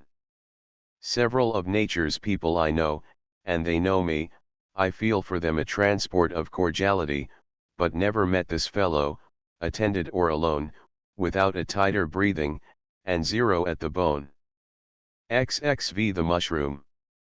The mushroom is the elf of plants, at evening it is not, at morning in a truffled hut it stops upon a spot as if it tarried always, and yet its whole career is shorter than a snake's delay, and fleeter than a tear. Tea is vegetation's juggler, the germ of alibi, doth like a bubble antedate, and like a bubble high. I feel as if the grass were pleased to have it intermit, the surreptitious scion of summer's circumspect. Had nature any outcast face, could she a son contemn, had nature an Iscariot, that mushroom, it is him. XXVI The storm. There came a wind like a bugle, it quivered through the grass, and a green chill upon the heat so ominous did pass. We barred the windows and the doors as from an emerald ghost, the doom's electric moccasin that very instant passed. On a strange mob of panting trees, and fences fled away, and rivers where the houses ran the living looked that day. The bell within the steeple wiled the flying tidings whirled. How much can come and much can go, and yet abide the world. XXVII the spider. A spider sewed at night, without a light upon an arc of white. If rough it was of dame or shroud of gnome, himself in form of immortality his strategy was physiognomy. XXVIII I know a place where summer strives with such a practiced frost, she each year leads her daisies back, recording briefly, lost. But when the south wind stirs the pools and struggles in the lanes, her heart misgives her for her vow, and she pours soft refrains into the lap of adamant, and spices, and the dew, that stiffens quietly to quartz, upon her ember shoe. XXIX the one that could repeat the summer day were greater than itself, though he minutest of mankind might be. And who could reproduce the sun, at period of going down the lingering and the stain, I mean when Orient has been outgrown, and Occident becomes unknown, his name remain. XXX the wind's visit. The wind tapped like a tired man, and like a host, come in, I boldly answered, entered then my residence within a rapid, footless guest, to offer whom a chair were as impossible as hand a sofa to the air. No bone had he to bind him, his speech was like the push of numerous humming-birds at once from a superior bush. His countenance a billow, his fingers, if he pass, let go a music, as of tunes blown tremulous in glass. He visited, still flitting, then, like a timid man, again he tapped tea was flurriedly and I became alone. XXXI nature rarer uses yellow than another hue, saves she all of that for sunsets, prodigal of blue, spending scarlet like a woman, yellow she affords only scantly and selectly, like a lover's words. XXXII gossip. The leaves, like women, interchange sagacious confidence, somewhat of nods, and somewhat of portentous inference, the parties in both cases enjoining secrecy, inviolable compact to notoriety. XXXII simplicity. How happy is the little stone that rambles in the road alone, and doesn't care about careers, and exigencies never fears, whose coat of elemental brown a passing universe put on, and independent as the sun, associates or glows alone, fulfilling absolute decree in casual simplicity. Thursive storm. It sounded as if the streets were running, and then the streets stood still. Eclipse was all we could see at the window, and awe was all we could feel. By and by the boldest stole out of his covert, to see if time was there. Nature was in her barrel apron, mixing fresher air. XXXV the rat. The rat is the concisest tenant. He pays no rent, repudiates the obligation, on schemes intent. Balking our wit to sound or circumvent, hate cannot harm a foe so reticent. Neither decree prohibits him, lawful as equilibrium. 30 Frequently the woods are pink, frequently are brown, frequently the hills undress behind my native town. Oft a head is crested I was wont to see, and as oft a cranny where it used to be. And the earth, they tell me, on its axis turned, wonderful rotation by but 12 performed. XXXVII a thunderstorm. The wind begun to rock the grass with threatening tunes and lo, he flung a menace at the earth, a menace at the sky. The leaves unhooked themselves from trees and started all abroad, the dust did scoop itself like hands and throw away the road. The wagons quickened on the streets, the thunder hurried slow, the lightning showed a yellow beak, and then a livid claw.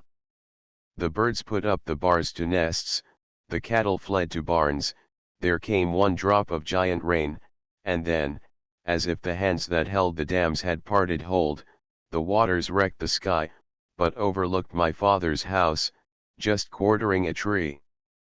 38th with flowers.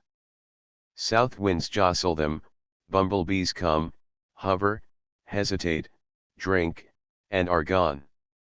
Butterflies pause on their passage cashmere, I, softly plucking, present them here. 36th sunset. Where ships of purple gently toss on seas of daffodil, fantastic sailors mingle, and then the wharf is still. XL she sweeps with many-colored brooms, and leaves the shreds behind. Oh, housewife in the evening west, come back, and dust the pond. You dropped a purple raveling in, you dropped an amber thread, and now you've littered all the east with duds of emerald. And still she plies her spotted brooms, and still the aprons fly, till brooms fade softly into stars and then I come away. XLI like mighty footlights burn the red at bases of the trees, the far theatricals of day exhibiting to these. T was universe that did applaud while, chiefest of the crowd, enabled by his royal dress, myself distinguished God. XLII problems. Bring me the sunset in a cup, reckon the morning's flagons up, and say how many do, tell me how far the morning leaps, tell me what time the weaver sleeps who spun the breadths of blue. Write me how many notes there be in the new robin's ecstasy among astonished boughs, how many trips the tortoise makes, how many cups the bee partakes, the debauchee of dews. Also, who laid the rainbow's pairs, also, who leads the docile spheres by withes of supple blue. Whose fingers string the stalactite, who counts the wampum of the night, to see that none is due. Who built this little Alban house and shut the windows down so close my spirit cannot see? Who let me out some gala day, with implements to fly away, passing pomposity? Slyeen the juggler of day. Blazing in gold and quenching in purple, leaping like leopards to the sky, then at the feet of the old horizon laying her spotted face, to die, stooping as low as the otter's window, touching the roof and tinting the barn, kissing her bonnet to the meadow, and the juggler of day is gone. XLIV my cricket. Farther in summer than the birds, pathetic from the grass, a minor nation celebrates its unobtrusive mass. No ordinance is seen, so gradual the grace, a pensive custom it becomes, enlarging loneliness. Antiquest felt at noon when August, burning low, calls forth this spectral canticle, repose to typify. Remit as yet no grace, no furrow on the glow, yet a druidic difference enhances nature now. XLV as imperceptibly as grief the summer lapsed away, too imperceptible, at last, to seem like perfidy. A quietness distilled, as twilight long begun, or nature, spending with herself sequestered afternoon. The dusk drew earlier in, the morning foreign shone, a courteous, yet harrowing grace, as guest who would be gone. And thus, without a wing, or service of a keel, our summer made her light escape into the beautiful. XLVI it can't be summer, that got through, it's early yet for spring, there's that long town of white to cross before the blackbirds sing. It can't be dying, it's too rouge, the dead shall go in white. So sunset shuts my question down with clasps of chrysolite. Slayey summers obsequies. The gentian weaves her fringes, the maple's loom is red. My departing blossoms obviate parade. A brief, but patient illness, an hour to prepare, and one, below this morning, is where the angels are. It was a short procession, the bobolink was there, an aged bee addressed us, and then we knelt in prayer. We trust that she was willing, we ask that we may be. Summer, sister, seraph, let us go with thee. In the name of the bee and of the butterfly and of the breeze, Amen. Slayeth fringed gentian. God made a little gentian, it tried to be a rose and failed, and all the summer laughed. But just before the snows there came a purple creature that ravished all the hill, and summer hid her forehead, and mockery was still. The frosts were her condition, the Tyrian would not come until the north evoked it. Creator. Shall I bloom? XLIX November. Besides the autumn poets sing, a few prosaic days a little this side of the snow and that side of the haze. A few incisive mornings, a few ascetic eyes, gone Mr. Bryant's golden rod, and Mr. Thompson's sheaves. Still is the bustle in the brook, sealed are the spicy valves, mesmeric fingers softly touch the eyes of many elves. Perhaps a squirrel may remain, my sentiments to share. Grant me, O Lord, a sunny mind, thy windy will to bear. The snow. It sifts from leaden sieves, it powders all the wood, it fills with alabaster wool the wrinkles of the road. It makes an even face of mountain and of plain, unbroken forehead from the east unto the east again. It reaches to the fence, it wraps it, rail by rail, till it is lost in fleeces, it flings a crystal veil on stump and stack and stem, the summer's empty room, acres of seams where harvests were, recordless, but for them. It ruffles wrists of posts, as ankles of a queen, then stills its artisans like ghosts, denying they have been. Lee the Blue Jay. No brigadier throughout the year so civic as the jay. A neighbor and a warrior too, with shrill felicity pursuing winds that censure us a February day, the brother of the universe was never blown away. The snow and he are intimate, I've often seen them play when heaven looked upon us all with such severity, I felt apology were due to an insulted sky, whose pompous frown was nutriment to their temerity. The pillow of this daring head is pungent evergreens, his larder terse and militant unknown, refreshing things, his character a tonic, his future a dispute, unfair an immortality that leaves this neighbor out. For time and eternity. I let down the bars, O death. The tired flocks come in whose bleating ceases to repeat, whose wandering is done. Thine is the stillest night, thine the securest fold, too near thou art for seeking thee, too tender to be told. Too going to heaven. I don't know when, pray do not ask me how, indeed, I'm too astonished to think of answering you. Going to heaven. How dim it sounds. And yet it will be done as sure as flocks go home at night unto the shepherd's arm. Perhaps you re-going too. Who knows? If you should get there first, save just a little place for me close to the two I lost. The smallest robe will fit me, and just a bit of crown, for you know we do not mind our dress when we are going home. I'm glad I don't believe it, for it would stop my breath, and I'd like to look a little more at such a curious earth.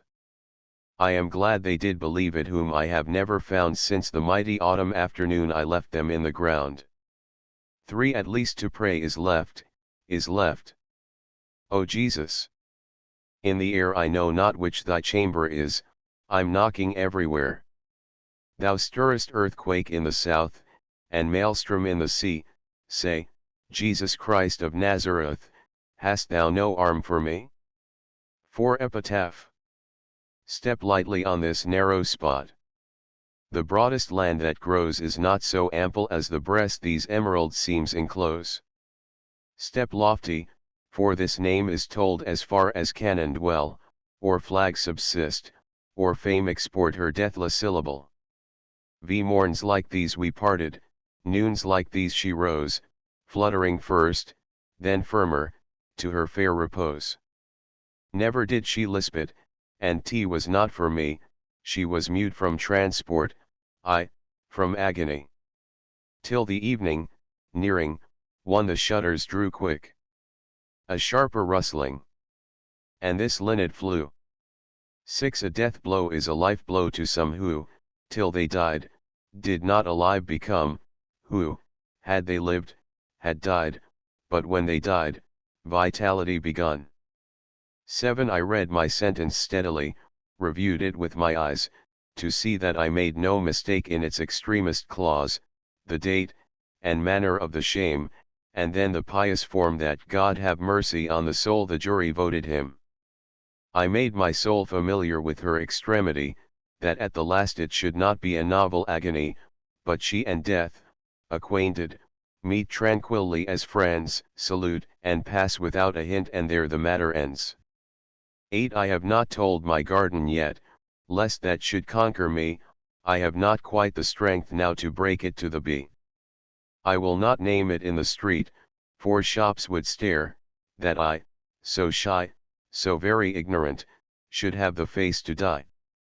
The hillsides must not know it, where I have rambled so, nor tell the loving forests the day that I shall go, nor lisp it at the table, nor heedless by the way hint that within the riddle one will walk today. 9. The battlefield. They dropped like flakes, they dropped like stars, like petals from a rose, when suddenly across the June a wind with fingers goes. They perished in the seamless grass, no eye could find the place, but God on his repealless list can summon every face. The only ghost I ever saw was dressed in Mechlin, so, he wore no sandal on his foot, and stepped like flakes of snow. His gait was soundless, like the bird, but rapid, like the roe, his fashions quaint, mosaic, or, haply, mistletoe. His conversation seldom, his laughter like the breeze that dies away in dimples among the pensive trees. Our interview was transient of me, himself was shy, and God forbid I look behind since that appalling day. 11. Some, too fragile for winter winds, the thoughtful grave encloses, tenderly tucking them in from frost before their feet are cold. Never the treasures in her nest the cautious grave exposes, building where schoolboy dare not look and sportsman is not bold. This cupboard have all the children early aged, and often cold, sparrows unnoticed by the father, lambs for whom time had not a fold. 12. As by the dead we love to sit, become so wondrous dear, as for the lost we grapple, though all the rest are here, in broken mathematics we estimate our prize, vast, in its fading ratio, to our penurious eyes. 13. Memorials. Death sets a thing significant the eye had hurried by, except a perished creature entreat us tenderly to ponder little workmanships in crayon or in wool, with this was last her fingers did, industrious until the thimble weighed too heavy, the stitches stopped themselves, and then tea was put among the dust upon the closet shelves. A book I have, a friend gave, whose pencil, here and there, had notched the place that pleased him, at rest his fingers are. Now, when I read not, for interrupting tears obliterate the etchings too costly for repairs. 14. I went to heaven, T was a small town, lit with a ruby, lathed with down. Stiller than the fields at the full dew, beautiful as pictures no man drew. People like the moth, of Mechlin, frames, beauties of gossamer, and eider names. Almost contented I could be mong such unique society. 15. Their height in heaven comforts not, their glory not to me, T was best imperfect, as it was, I'm finite, I can't see.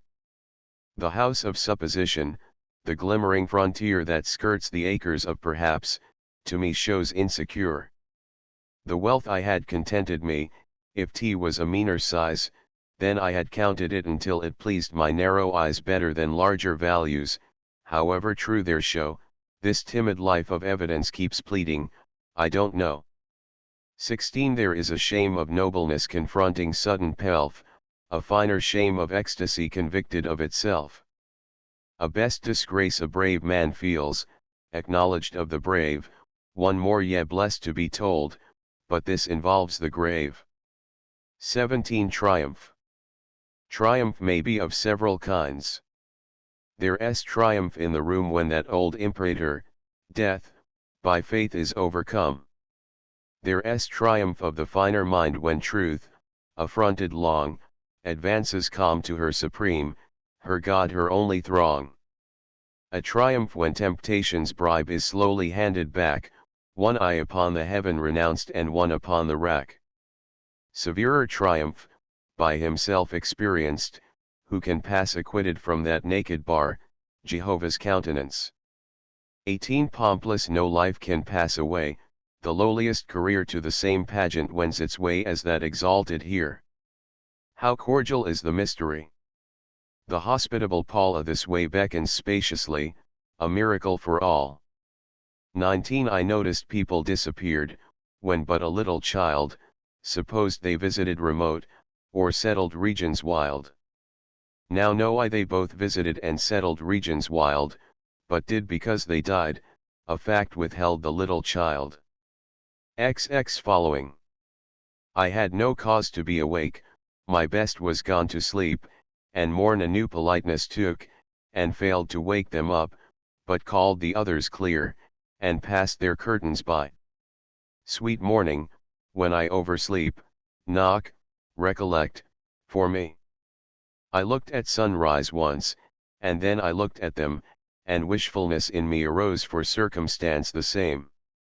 Tea was such an ample piece, it could not hold a sigh, tea was Sabbath with the bells divorced, tea was sunset all the day. So choosing but a gown and taking but a prayer, the only raiment I should need, I struggled, and was there. XXI if anybody's friend be dead, it's sharpest of the theme the thinking how they walked alive, at such and such a time. Their costume, of a Sunday, some manner of the hair, a prank nobody knew but them. Lost, in the sepulchre. How warm they were on such a day, you almost feel the date, so short way off it seems, and now, they re-centuries from that.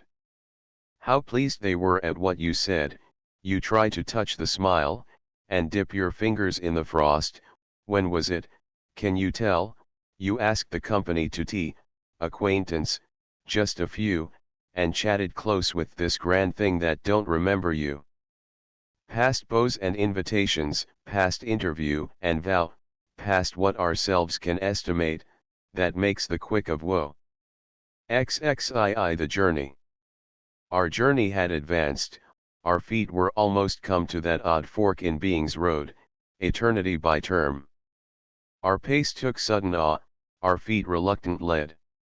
Before were cities, but between, the forest of the dead.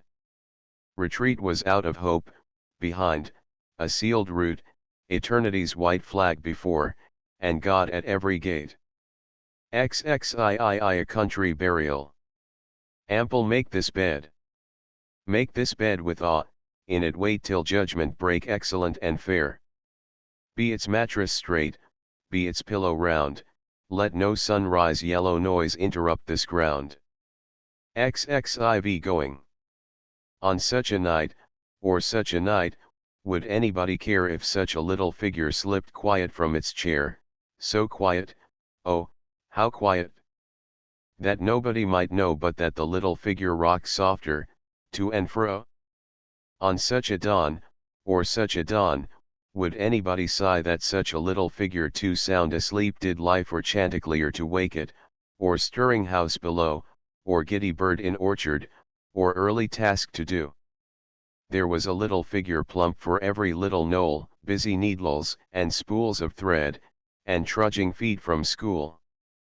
Playmates, and holidays, and nuts, and visions vast and small.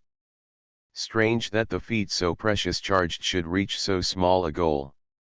XXV essential oils are wrung, the attar from the rose is not expressed by suns alone, it is the gift of screws. The general rose decays, but this, in lady's drawer, makes summer when the lady lies in ceaseless rosemary. XXVI I lived on dread, to those who know the stimulus there is in danger, other impetus is numb and vital less. As tea were a spur upon the soul, a fear will urge it where to go without the spectre's aid were challenging despair.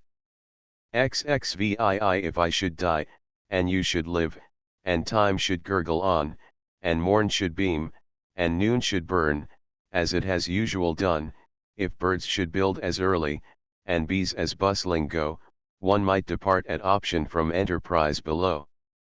Is sweet to know that stocks will stand when we with daisies lie, that commerce will continue, and trades as briskly fly.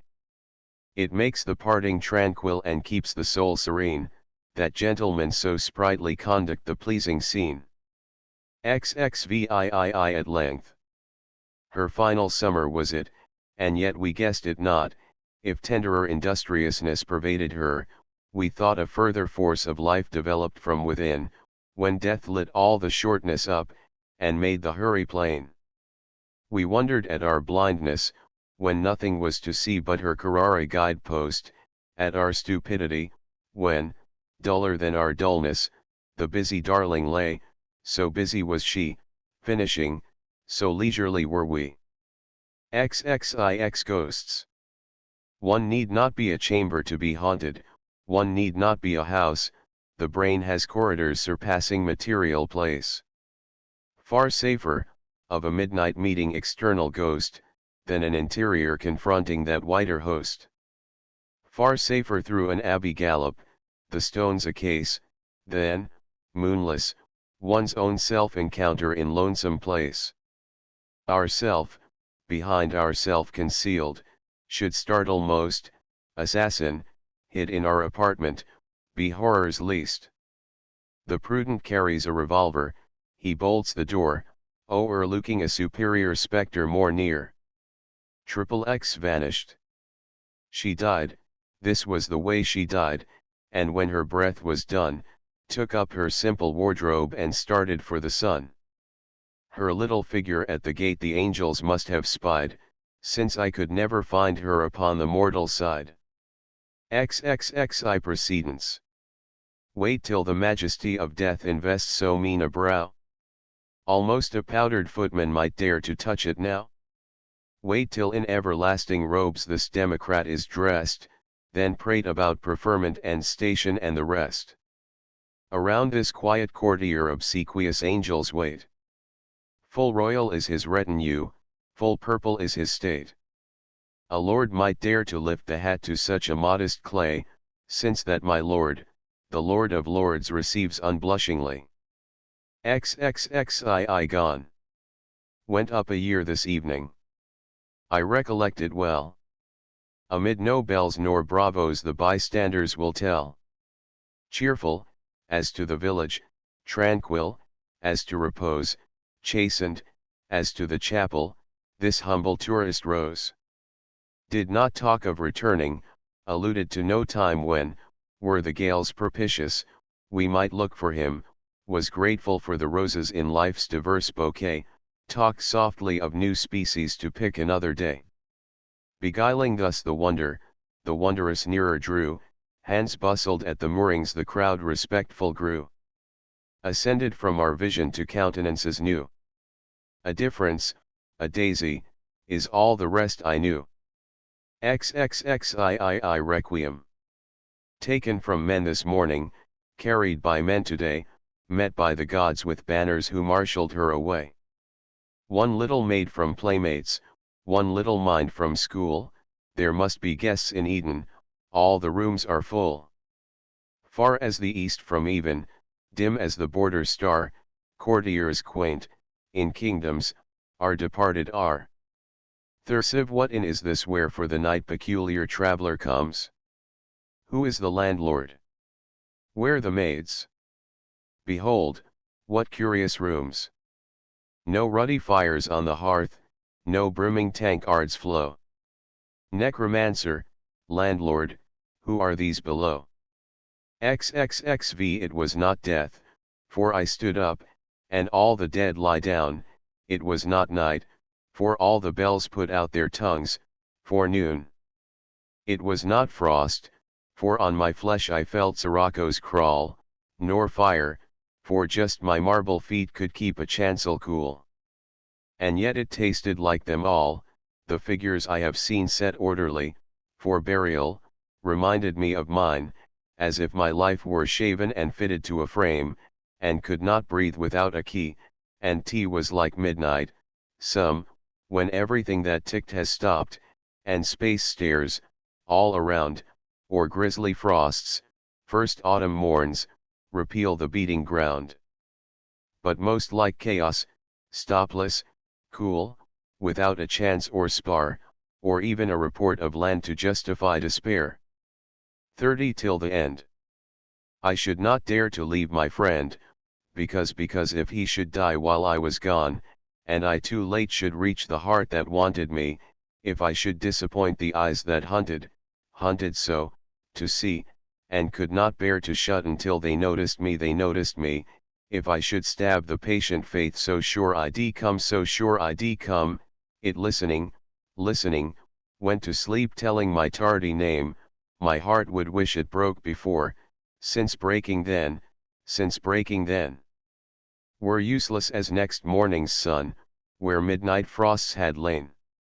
XXXVII void. Great streets of silence led away to neighborhoods of pause, here was no notice, no dissent, no universe, no laws. By clocks T was morning, and for night the bells at distance called, but epoch had no basis here, for period exhaled.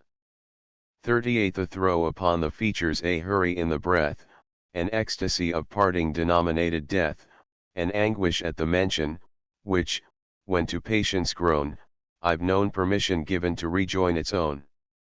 36 saved. Of tribulation these are they denoted by the white, the spangled gowns, a lesser rank of victors designate. All these did conquer, but the ones who overcame most times wear nothing commoner than snow, no ornament but palms. Surrender is a sort unknown on this superior soil, defeat, an outgrown anguish, remembered as the mile our panting ankle barely gained when night devoured the road, but we stood whispering in the house, and all we said was saved. XL I think just how my shape will rise when I shall be forgiven, till hair and eyes and timid head are out of sight, in heaven. I think just how my lips will weigh with shapeless, quivering prayer that you, so late, consider me, the sparrow of your care. I mind me that of anguish sent, some drifts were moved away before my simple bosom broke, and why not this, if they? And so, until delirious born icon that thing, forgiven, till with long fright and longer trust one drop my heart, unshriven. XLI the forgotten grave. After 100 years nobody knows the place, agony, that enacted there, motionless as peace. Weeds triumphant ranged, strangers strolled, and spelled at the lone orthography of the elder dead. Winds of summer fields recollect the way, instinct picking up the key dropped by memory. XLII lay this laurel on the one too intrinsic for renown. Laurel. Veil your deathless tree, him you chasten, that is he.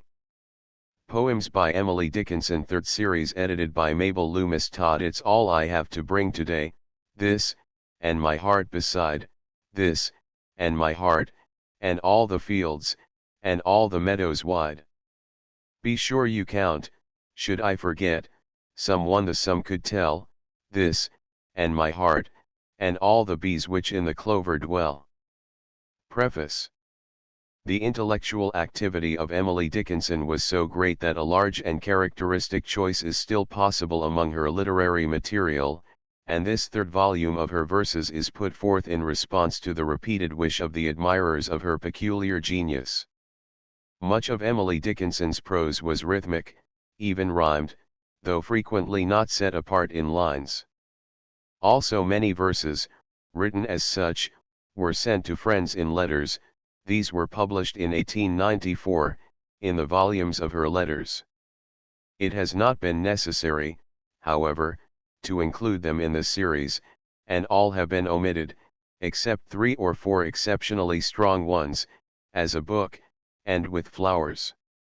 There is internal evidence that many of the poems were simply spontaneous flashes of insight, apparently unrelated to outward circumstance. Others, however, had an obvious personal origin. For example, the verses "I had a guinea golden," which seemed to have been sent to some friend traveling in Europe, as a dainty reminder of letter-writing delinquencies. The surroundings in which any of Emily Dickinson's verses are known to have been written usually serve to explain them clearly, but in general the present volume is full of thoughts needing no interpretation to those who apprehend this scintillating spirit. MLT Amherst, October, 1896. I life. I real riches. T is little I could care for pearls who own the ample sea, or brooches, when the emperor with rubies pelteth me, or gold, who am the prince of mines, or diamonds, when I see a diadem to fit a dome continual crowning me. 2. Superiority to fate. Superiority to fate is difficult to learn. T is not conferred by any, but possible to earn a pittance at a time, until, to her surprise, the soul with strict economy subsists till paradise. 3. Hope. Hope is a subtle glutton, he feeds upon the fair, and yet, inspected closely, what abstinence is there? His is the halcyon table that never seats but one, and whatsoever is consumed the same amounts remain. 4. Forbidden fruit. I forbidden fruit of flavor has that lawful orchards mocks, how luscious lies the pea within the pod that duty locks. V. Forbidden fruit. To heaven is what I cannot reach. The apple on the tree, provided it do hopeless hang, that heaven is, to me. The color on the cruising cloud, the interdicted ground behind the hill, the house behind, there paradise is found. 6. A word. A word is dead when it is said, some say. I say it just begins to live that day. 7. To venerate the simple days which lead the seasons by, needs but to remember that from you or me they may take the trifle termed mortality. To invest existence with a stately air, needs but to remember that the acorn there is the egg of forests for the upper air. 8. Life's trades. It's such a little thing to weep, so short a thing to sigh, and yet by trades the sighs of these we men and women die. 9. Drowning is not so pitiful as the attempt to rise. 3 times, T is said, a sinking man comes up to face the skies, and then declines forever to that abhorred abode where hope and he part company, for he is grasped of God. The Maker's cordial visage, however good to see, is shunned, we must admit it, like an adversity. X. How still the bells in steeples stand, till, swollen with the sky, they leap upon their silver feet in frantic melody. 11. If the foolish call them flowers, need the wiser tell? If the savants classify them, it is just as well. Those who read the Revelations must not criticize those who read the same edition with beclouded eyes. Could we stand with that old Moses Canaan denied, scan, like him, the stately landscape on the other side, doubtless we should deem superfluous many sciences not pursued by learned angels in scholastic skies. Lo, amid that glad bell's lettre grant that we may stand, stars, amid profound galaxies, at that grand right hand. 12. A syllable. Could mortal lip divine the undeveloped freight of a delivered syllable, T would crumble with the weight. 13. Parting. My life closed twice before its close, it yet remains to see if immortality unveil a third event to me, so huge, so hopeless to conceive, as these that twice befell. Parting is all we know of heaven, and all we need of hell. 14. Aspiration. We never know how high we are till we are called to rise, and then, if we are true to plan, our statures touch the skies. The heroism we recite would be a daily thing, did not ourselves the cubits warp for fear to be a king. 15. The inevitable. While I was fearing it, it came, but came with less of fear, because that fearing it so long had almost made it dear. There is a fitting a dismay, a fitting a despair. 'Tis harder knowing it is due, than knowing it is here. The trying on the utmost, the morning it is new, is terribler than wearing it a whole existence through. 16 A book. There is no frigate like a book to take us lands away, nor any coursers like a page of prancing poetry. This traverse may the poorest take without a press of toll, how frugal is the chariot that bears a human soul. 17 Who has not found a heaven below will fail of it above. God's residence is next to mine, his furniture is love. 18 A portrait. A face devoid of love or grace, a hateful, hard, successful face, a face with which a stone would feel as thoroughly at ease as were they old acquaintances, first time together thrown. 19 I had a guinea golden. I had a guinea golden, I lost it in the sand, and though the sum was simple, and pounds were in the land, still had it such a value unto my frugal eye, that when I could not find it I sat me down to sigh. I had a crimson robin who sang full many a day, but when the woods were painted he, too, did fly away. Time brought me other robins, their ballads were the same, still for my missing troubadour I kept the house at hame. I had a star in heaven, one Pleiad was its name, and when I was not heeding it wandered from the same. And though the skies are crowded, and all the night ashine, I do not care about it, since none of them are mine. My story has a moral, I have a missing friend, Pleiad its name, and robin, and guinea in the sand, and when this mournful ditty, accompanied with tear, shall meet the eye of traitor in country far from here, grant that repentance solemn may seize upon his mind, and he no consolation beneath the sun may find. Note. This poem may have had, like many others, a personal origin. It is more than probable that it was sent to some friend traveling in Europe, a dainty reminder of letter-writing delinquencies. XX Saturday afternoon. From all the jails the boys and girls ecstatically leap, beloved, only afternoon that prison doesn't keep.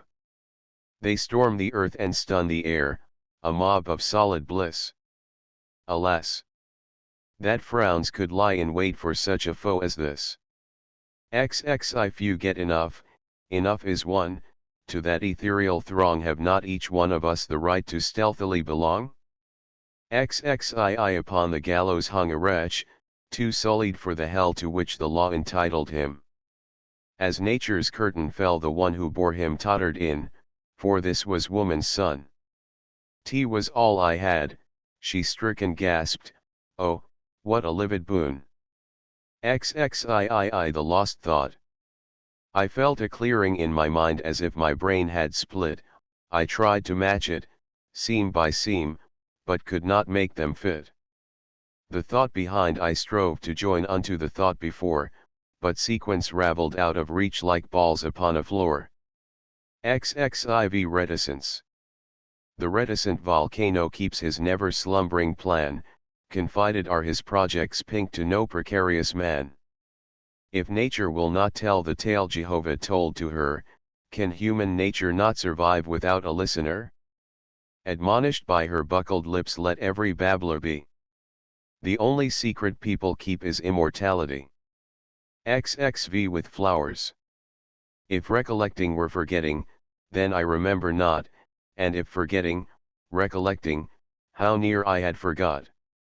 And if to miss were merry, and if to mourn were gay, how very blithe the fingers that gathered these today. XXVI the farthest thunder that I heard was nearer than the sky, and rumbles still, though torrid noons have lain their missiles by. The lightning that preceded it struck no one but myself, but I would not exchange the bolt for all the rest of life. Indebtedness to oxygen the chemist may repay, but not the obligation to electricity. It founds the homes and decks the days, and every clamor bright is but the gleam concomitant of that waylaying light. The thought is quiet as a flake, a crash without a sound, how life's reverberation its explanation found. XXVII on the bleakness of my lot bloom I strove to raise. Late, my acre of a rock yielded grape and maize. Soil of flint if steadfast tilled will reward the hand, seed of palm by Libyan sun fructified in sand. XXVIII contrast. A door just opened on a street I, lost, was passing by an instant's width of warmth disclosed, and wealth, and company.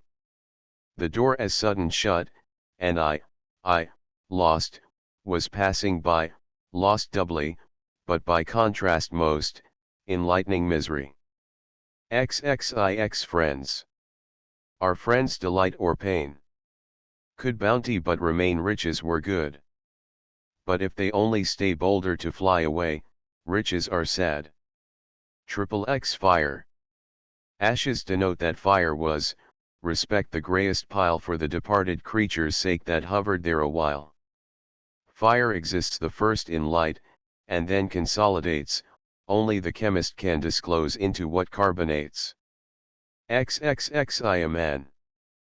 Fate slew him, but he did not drop, she felt he did not fall, impaled him on her fiercest stakes, he neutralized them all.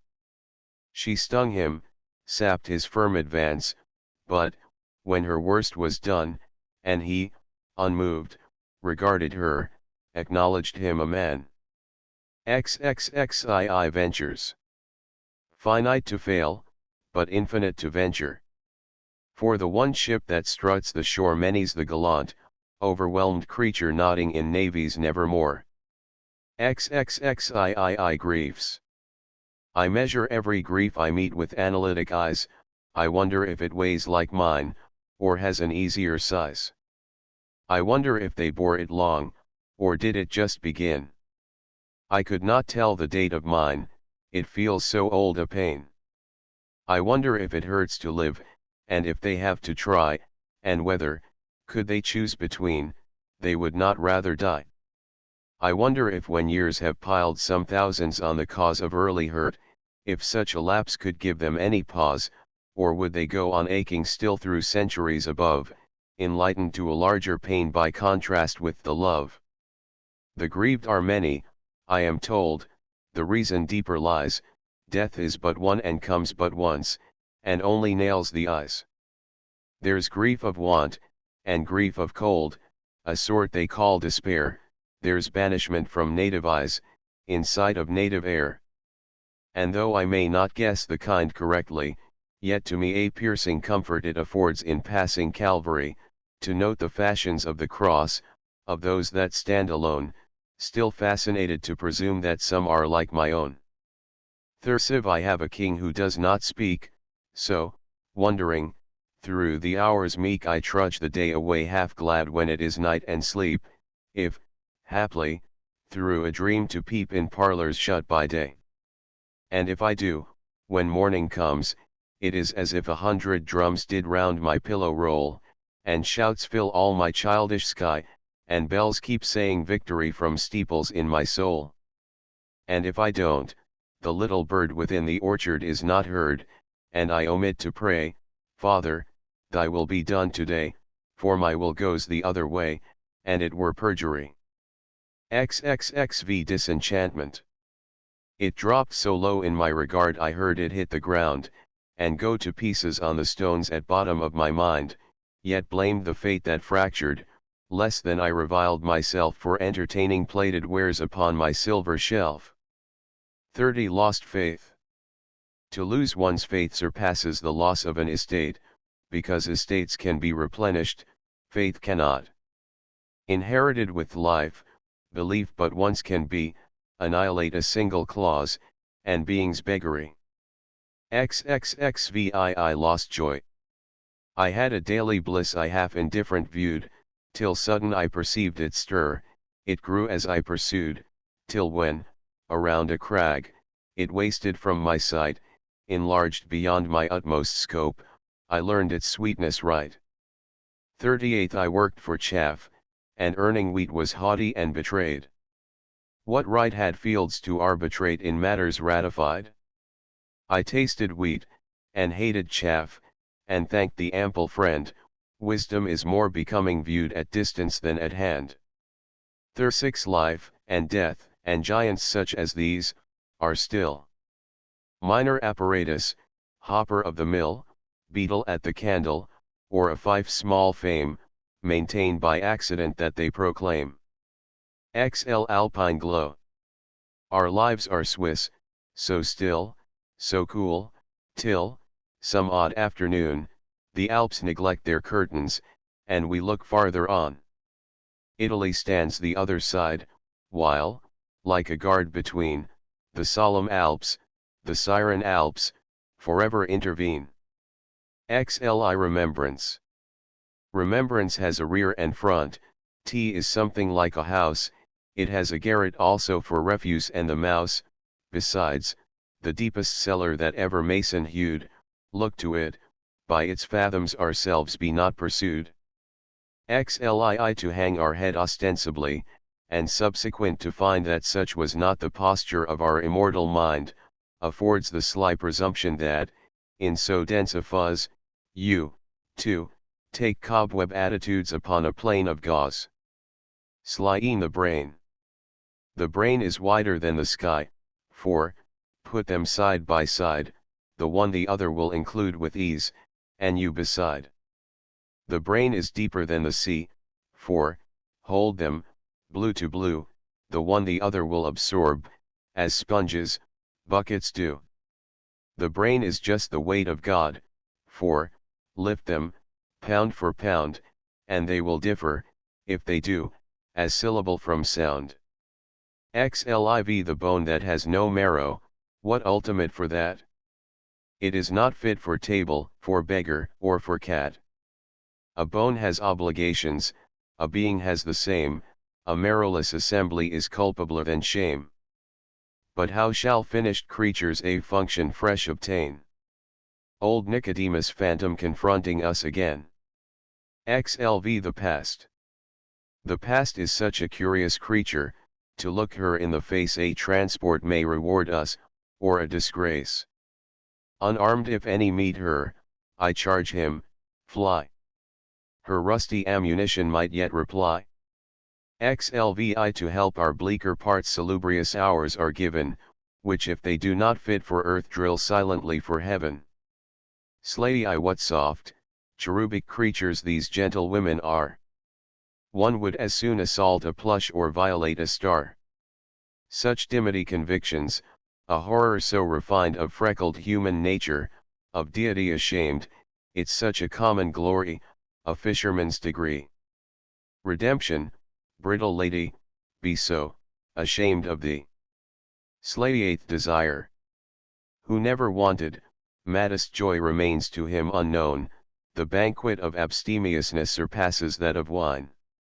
Within its hope, though yet ungrasped desire's perfect goal, no nearer, lest reality should disenthrall thy soul. XLIX Philosophy. It might be easier to fail with land in sight, than gain my blue peninsula to perish of delight. L Power. You cannot put a fire out, a thing that can ignite can go, itself, without a fan upon the slowest night. You cannot fold a flood and put it in a drawer, because the winds would find it out, and tell your cedar floor. Lee. A modest lot, a fame petite, a brief campaign of sting and sweet is plenty. Is enough. A sailor's business is the shore, a soldier's balls. Who asketh more must seek the neighboring life. Lee is bliss, then, such abyss I must not put my foot amiss for fear I spoil my shoe. I'd rather suit my foot than save my boot, for yet to buy another pair is possible at any fair. But bliss is sold just once, the patent lost none buy it any more. Lii experience. I stepped from plank to plank so slow and cautiously, the stars about my head I felt, about my feet the sea. I knew not but the next would be my final inch, this gave me that precarious gait some call experience. Live Thanksgiving Day. One day is there of the series termed Thanksgiving Day, celebrated part at table, part in memory. Neither patriarch nor pussy, I dissect the play, seems it, to my hooded thinking, reflex holiday. Had there been no sharp subtraction from the early sum, not an acre or a caption where was once a room, not a mention, whose small pebble wrinkled any bay, unto such, were such assembly, were Thanksgiving Day. LV childish griefs. Softened by time's consummate plush, how sleek the woe appears that threatened childhood's citadel and undermined the years. Bisected now by bleaker griefs, we envy the despair that devastated childhood's realm, so easy to repair. To love. I consecration. Proud of my broken heart since thou didst break it, proud of the pain I did not feel till thee, proud of my night since thou with moons dost slake it, not to partake thy passion, my humility. To love's humility. My worthiness is all my doubt, his merit all my fear, contrasting which, my qualities do lowlier appear, lest I should insufficient prove for his beloved need, the chiefest apprehension within my loving creed. So I, the undivine abode of his elect content, conform my soul as were a church unto her sacrament. 3. Love. Love is anterior to life, posterior to death, initial of creation, and the exponent of breath. 4. Satisfied. One blessing had I, then the rest so larger to my eyes that I stopped gauging, satisfied, for this enchanted size. It was the limit of my dream, the focus of my prayer, a perfect, paralyzing bliss contented as despair. I knew no more of want or cold, phantasms both become, for this new value in the soul, supremest earthly sum. The heaven below the heaven above obscured with ruddier hue. Life's latitude leaned over full, the judgment perished, too. Why joys so scantily disperse, why paradise defer, why floods are served to us in bowls, I speculate no more. With a flower. When roses cease to bloom, dear, and violets are done, when bumblebees in solemn flight have passed beyond the sun, the hand that paused to gather upon this summer's day will idle lie, in auburn, then take my flower, pray. 6. Song. Summer for thee grant I may be when summer days are flown. Thy music still when whippoorwill and oriole are done.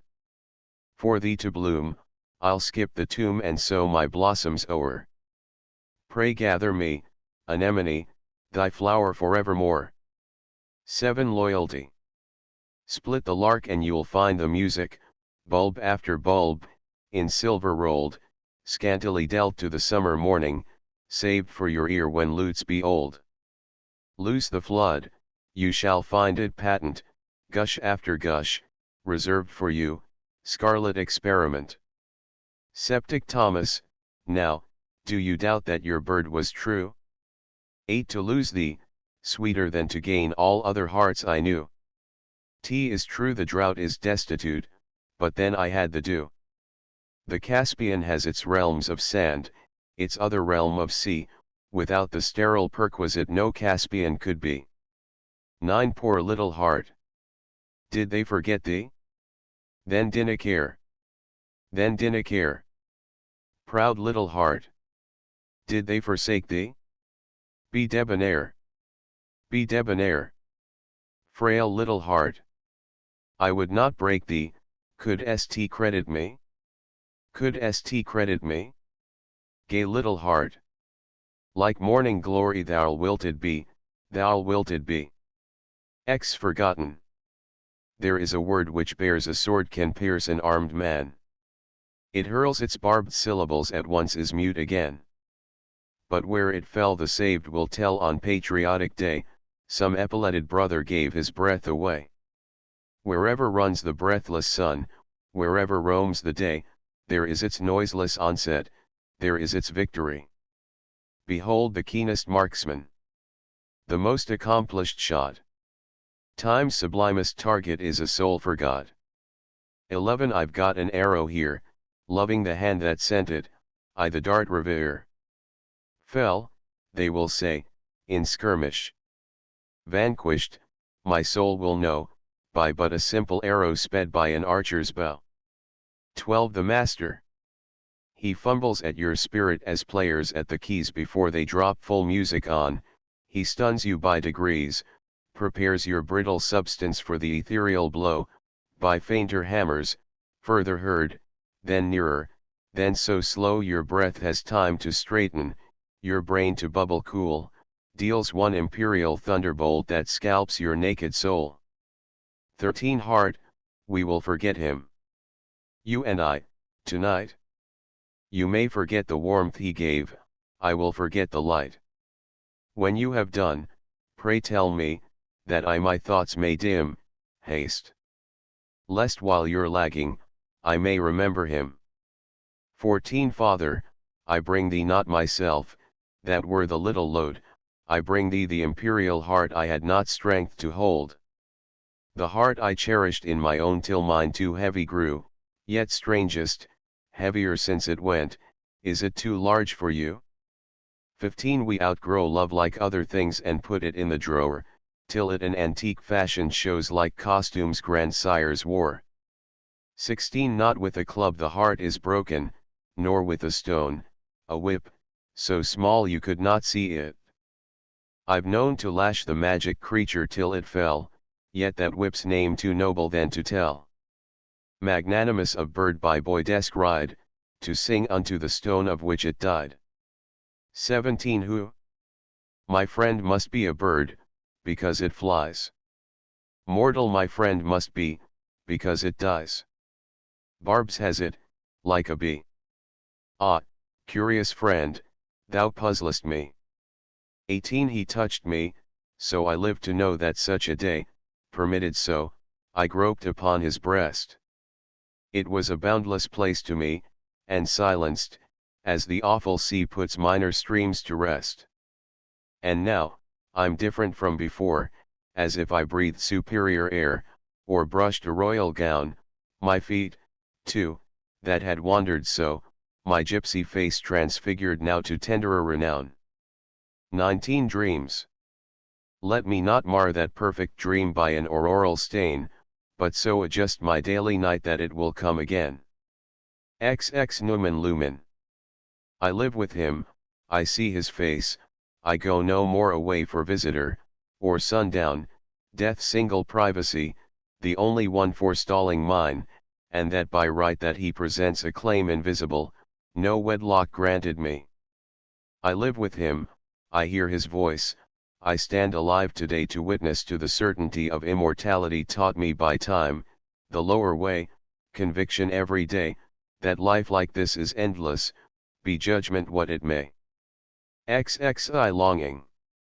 I envy seas whereon he rides, I envy spokes of wheels of chariots that him convey, I envy speechless hills that gaze upon his journey, how easy all can see what is forbidden utterly as heaven, unto me. I envy nests of sparrows that dot his distant eaves, the wealthy fly upon his pane, the happy, happy leaves that just abroad his window have summer's leave to be, the earrings of Pizarro could not obtain for me.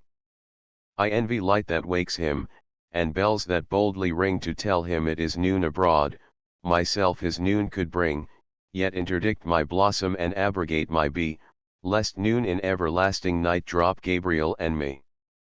XXII Wedded. A solemn thing it was, I said, a woman white to be, and where, if God should count me fit, her hallowed mystery. A timid thing to drop a life into the purple well, too plummetless that it come back eternity until. 3 Nature. I Nature's changes. The springtime's pallid landscape will glow like bright bouquet, though drifted deep in Paris the village lies today. The lilacs, bending many a year, with purple load will hang, the bees will not forget the tune their old forefathers sang. The rose will redden in the bog, the aster on the hill her everlasting fashion set, and covenant gent eons frill, till summer folds her miracle. As women do their gown, or priests adjust the symbols when sacrament is done. To the tulip. She slept beneath a tree remembered but by me. I touched her cradle mute, she recognized the foot, put on her carmine suit, and see. 3 A light exists in spring not present on the year at any other period. When March is scarcely here, a color stands abroad on solitary hills that science cannot overtake, but human nature feels. It waits upon the lawn, it shows the furthest tree upon the furthest slope we know, it almost speaks to me. Then, as horizons step, or noons report away, without the formula of sound, it passes, and we stay, a quality of loss affecting our content, as trade had suddenly encroached upon a sacrament. For the waking year. A lady red upon the hill her annual secret keeps, a lady white within the field in placid lily sleeps. The tidy breezes with their brooms sweep vale, and hill, and tree. Prithee, my pretty housewives, who may expected be? The neighbors do not yet suspect. The woods exchange a smile, orchard, and buttercup, and bird in such a little while. And yet how still the landscape stands, how nonchalant the wood, as if the resurrection were nothing very odd. V to March. Dear March, come in. How glad I am. I looked for you before. Put down your hat, you must have walked, how out of breath you are. Dear March, how are you? And the rest? Did you leave nature well? Oh, March, come right upstairs with me, I have so much to tell. I got your letter, and the birds, the maples never knew that you were coming, I declare, how red their faces grew. But, March, forgive me and all those hills you left for me to hew, there was no purple suitable, you took it all with you. Who knocks? That April. Lock the door. I will not be pursued. He stayed away a year, to call when I am occupied. But trifles look so trivial as soon as you have come, that blame is just as dear as praise, and praise as mere as blame. 6 March.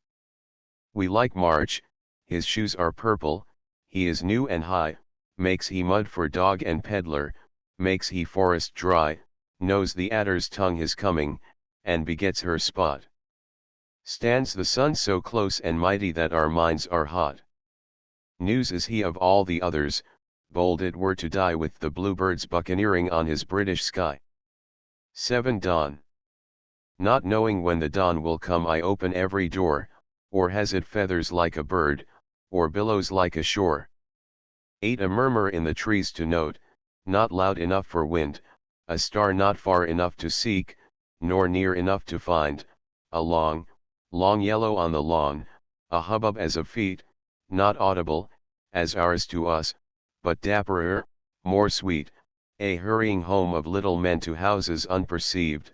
All this, and more, if I should tell, would never be believed. Of robins in the trundle bed how many I espy whose nightgowns could not hide the wings, although I heard them try.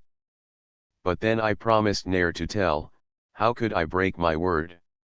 So go your way and I'll go mine, no fear you'll miss the road.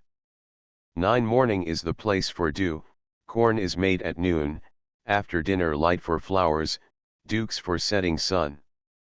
X to my quick ear the leaves conferred, the bushes they were bells, I could not find a privacy from nature's sentinels.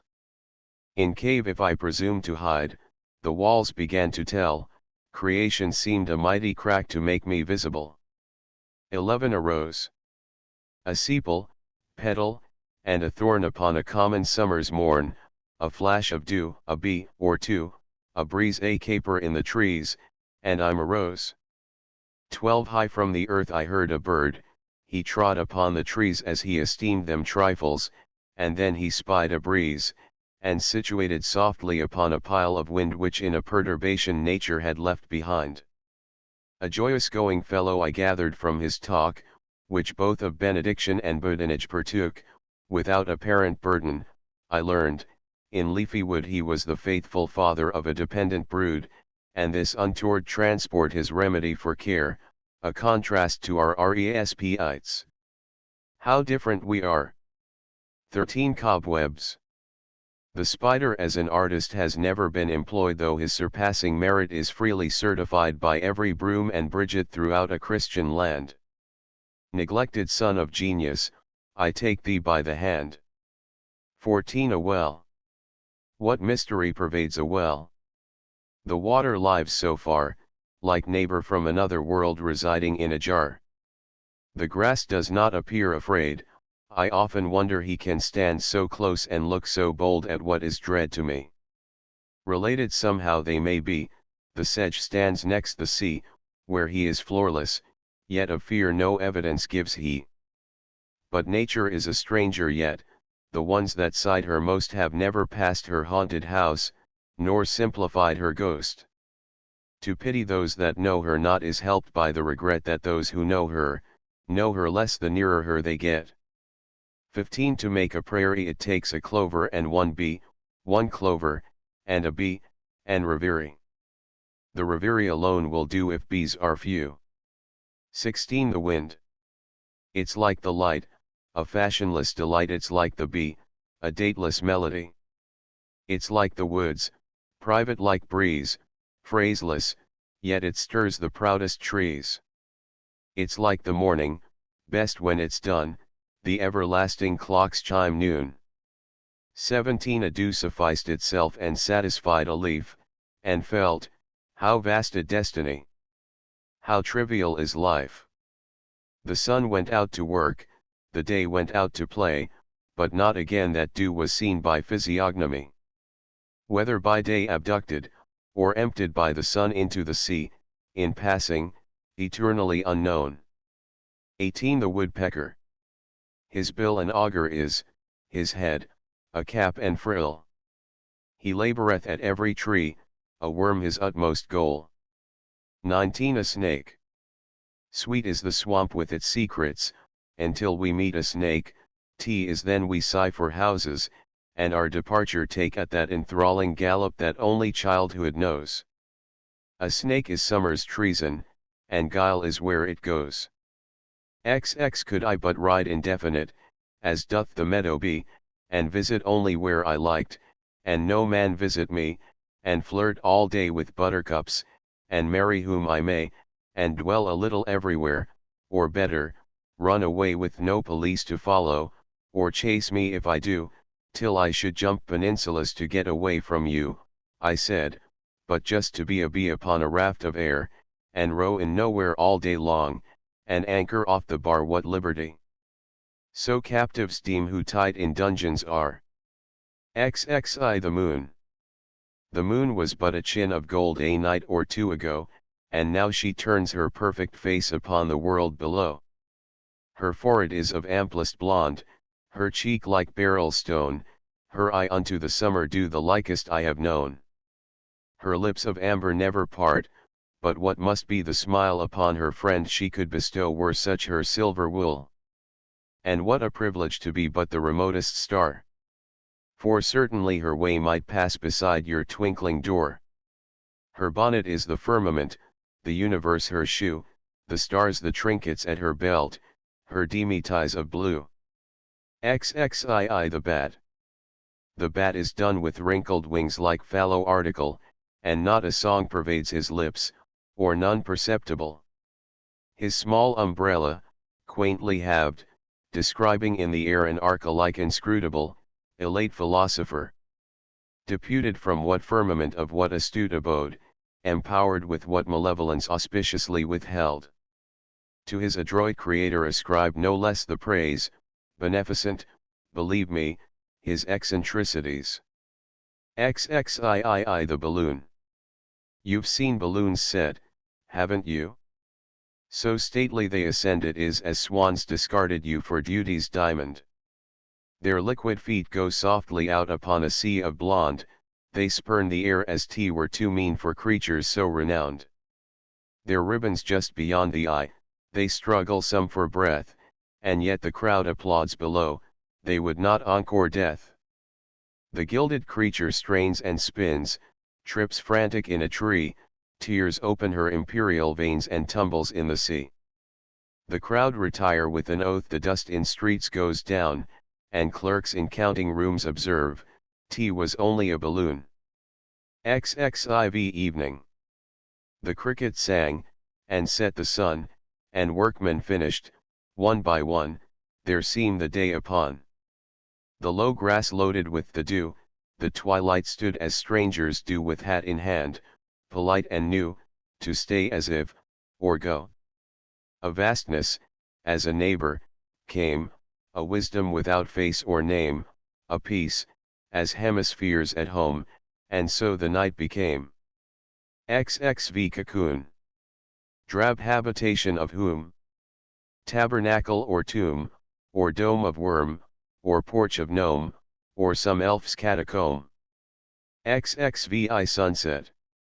A sloop of amber slips away upon an ether sea, and wrecks in peace a purple tar, the sun of ecstasy. XXVII aurora. Of bronze and blaze the north, tonight. So adequate its forms, so preconcerted with itself, so distant to alarms, and unconcerned so sovereign to universe, or me, it paints my simple spirit with tints of majesty, till I take vaster attitudes, and strut upon my stem, disdaining men and oxygen, for arrogance of them. My splendors are menagerie, but their competeless show will entertain the centuries when I am, long ago, an island in dishonored grass, whom none but daisies know. XXVIII the coming of night. How the old mountains drip with sunset, and the break of dawn. How the hemlocks are tipped in tinsel by the wizard sun. How the old steeples hand the scarlet, till the ball is full, have I the lip of the flamingo that I dare to tell. Then, how the fire ebbs like billows, touching all the grass with a departing, sapphire feature, as if a duchess pass. How a small dusk crawls on the village till the houses blot, and the odd flambeaux no men carry glimmer on the spot. Now it is night in nest and kennel, and where was the wood, just a dome of abyss is nodding into solitude. These are the visions baffled Guido, Titian never told, Domenichino dropped the pencil, powerless to unfold. XXIX aftermath. The murmuring of bees has ceased, but murmuring of some posterior, prophetic, has simultaneous come, the lower meters of the year, when nature's laugh is done, the revelations of the book whose genesis is June. For time and eternity. This world is not conclusion, a sequel stands beyond, invisible, as music, but positive, as sound. It beckons and it baffles, philosophies don't know, and through a riddle, at the last, sagacity must go. To guess it puzzles scholars, to gain it, men have shown contempt of generations, and crucifixion known. 2. We learn in the retreating how vast an one was recently among us. A perished son endears in the departure how doubly more than all the golden presents it was before. 3. They say that time assuages, time never did assuage, and actual suffering strengthens, as sinews do, with age. Time is a test of trouble, but not a remedy. If such it prove too there was no malady. 4. We cover thee, sweet face. Not that we tire of thee, but that thyself fatigue of us, remember, as thou flee, we follow thee until thou notice us no more, and then, reluctant, turn away to con thee o'er and o'er, and blame the scanty love we were content to show, augmented, sweet, 100-fold if thou wouldst take it now. V. Ending. That is solemn we have ended, be it but a play, or a glee among the garrets, or a holiday, or a leaving home, or later, parting with the world we have understood, for better still it be unfurled.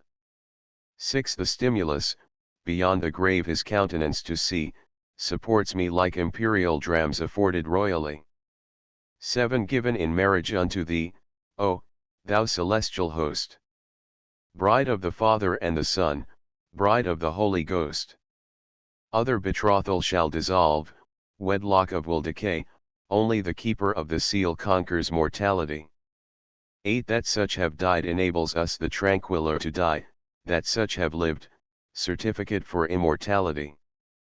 9. They won't frown always, some sweet day when I forget to tease, they'll recollect how cold I looked, and how I just said please.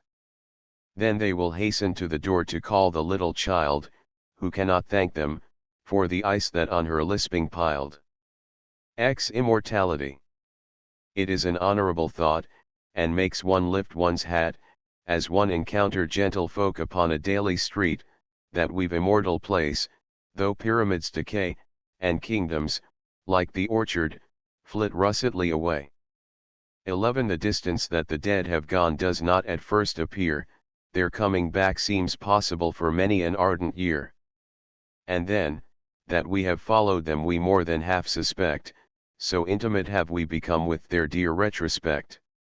12. How dare the robins sing, when men and women here who since they went to their account have settled with the year, paid all that life had earned in one consummate bill, and now, what life or death can do is immaterial.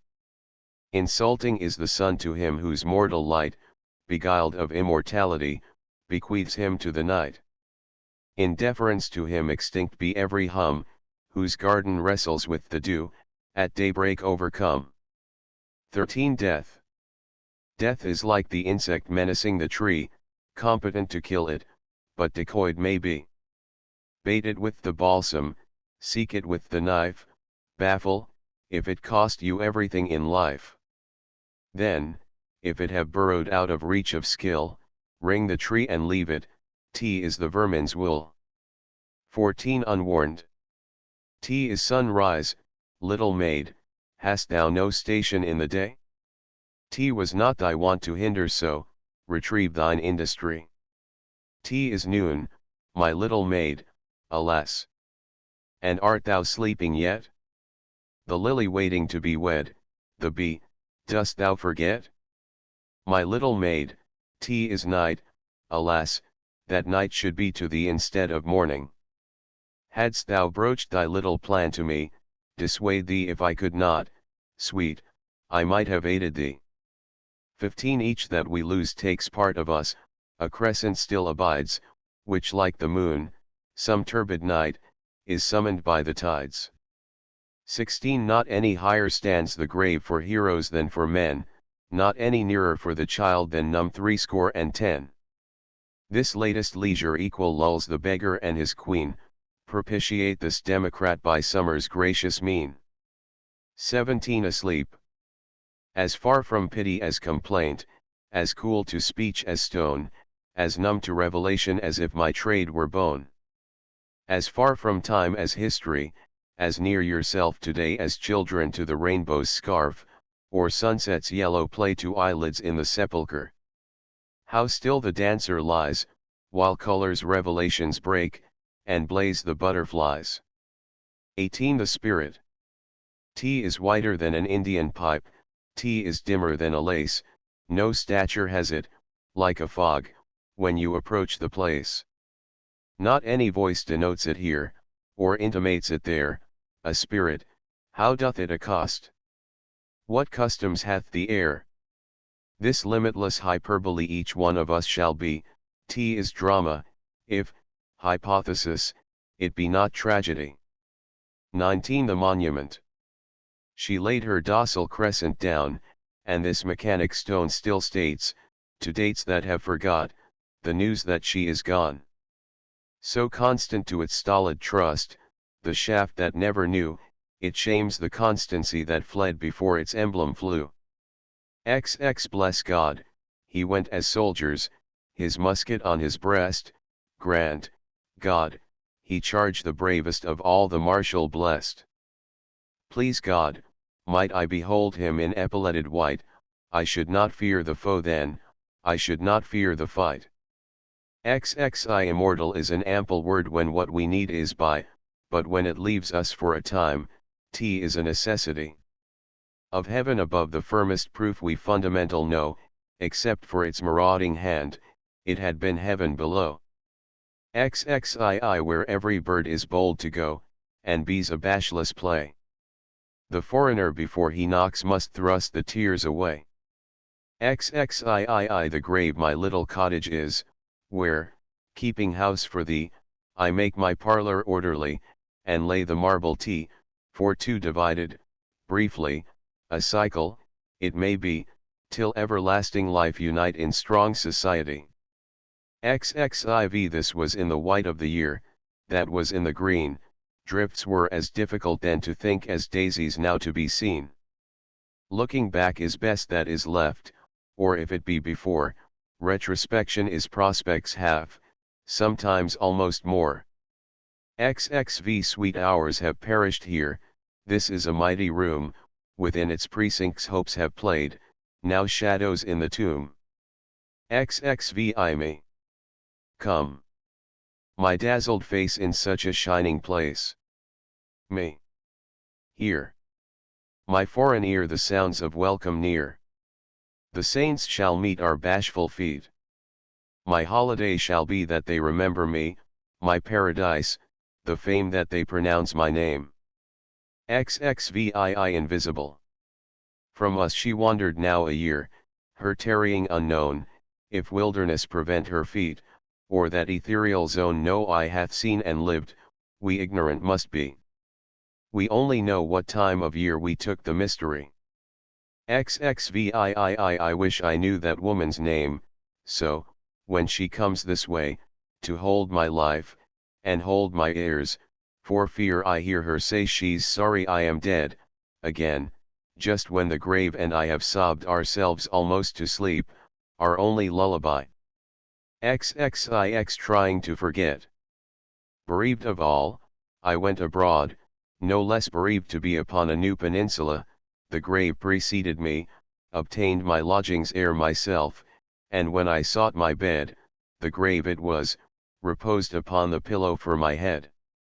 I waked, to find it first awake, I rose, it followed me, I tried to drop it in the crowd, to lose it in the sea, in cups of artificial drowse to sleep its shape away, the grave was finished, but the spade remained in memory. XXX I felt a funeral in my brain, and mourners, to and fro, kept treading, till it seemed that sense was breaking through. And when they all were seated, a service like a drum kept beating, till I thought my mind was going numb. And then I heard them lift a box, and creak across my soul with those same boots of lead, again. Then space began to toll as all the heavens were a bell, and being but an ear, and I and silence some strange race, wrecked, solitary, here. XXXI meant to find her when I came, death had the same design, but the success was his, it seems, and the discomfit mine. I meant to tell her how I longed for just this single time, but death had told her so the first, and she had here kenned him. To wander now is my abode, to rest would be a privilege of hurricane to memory and me. XXXII waiting. I sing to use the waiting, my bonnet but to tie, and shut the door unto my house, no more to do have I, till, his best step approaching, we journey to the day, and tell each other how we sang to keep the dark away. XXXII a sickness of this world at most occasions when best men die, a wishfulness their far condition to occupy. A chief indifference, as foreign a world must be themselves forsake contented, for deity. Thursive superfluous were the sun when excellence is dead, he were superfluous every day, for every day is said that syllable whose faith just saves it from despair, and whose I'll meet you hesitates if love inquire, where? Upon his dateless fame our periods may lie, as stars that drop anonymous from an abundant sky. XXXV so proud she was to die it made us all ashamed that what we cherished, so unknown to her desire seemed. So satisfied to go where none of us should be, immediately, that anguish stooped almost to jealousy. 30 Farewell. Tie the strings to my life, my lord, then I am ready to go. Just a look at the horses rapid. That will do. Put me in on the firmest side, so I shall never fall, for we must ride to the judgment, and it's partly downhill. But never I mind the bridges, and never I mind the sea, held fast in everlasting race by my own choice and thee. Goodbye to the life I used to live, and the world I used to know, and kiss the hills for me, just once, now I am ready to go. XXXVII The dying need but little, dear, a glass of water's all, a flower's unobtrusive face to punctuate the wall, a fan, perhaps, a friend's regret, and certainly that one no color in the rainbow perceives when you are gone.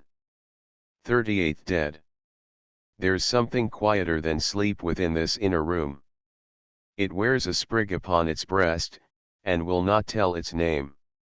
Some touch it and some kiss it, some chafe its idle hand, it has a simple gravity I do not understand.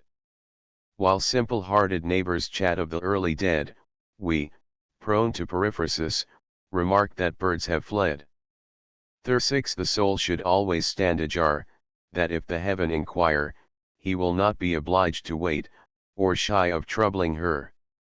Depart, before the host has slid the bolt upon the door, to seek for the accomplished guest, her visitor no more. XL 3 weeks passed since I had seen her, some disease had vexed, tea was with text and village singing I beheld her next, and accompany our pleasure to discourse alone, gracious now to me as any, gracious unto none. Born, without descent of either, to the parish night, of the separated people which are out of sight.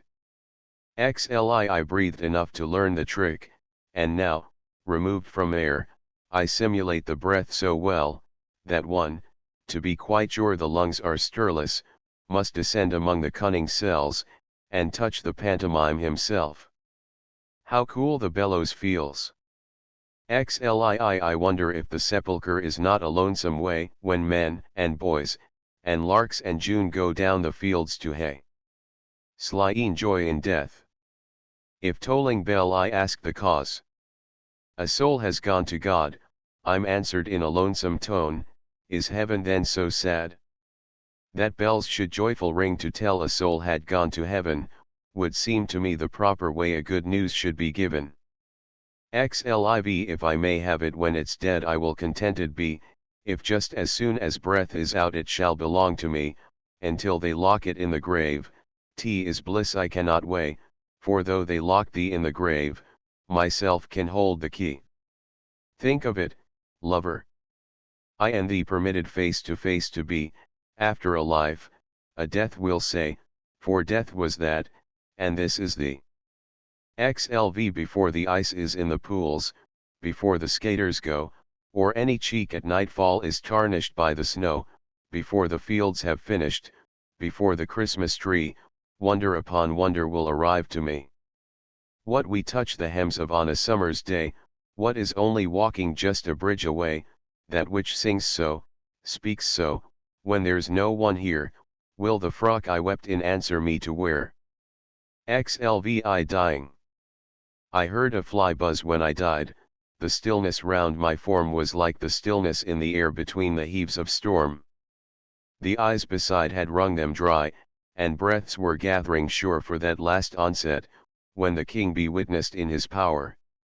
I willed my keepsakes, signed away what portion of me I could make assignable, and then there interposed a fly, with blue, uncertain, stumbling buzz, between the light and me, and then the windows failed, and then I could not see to see.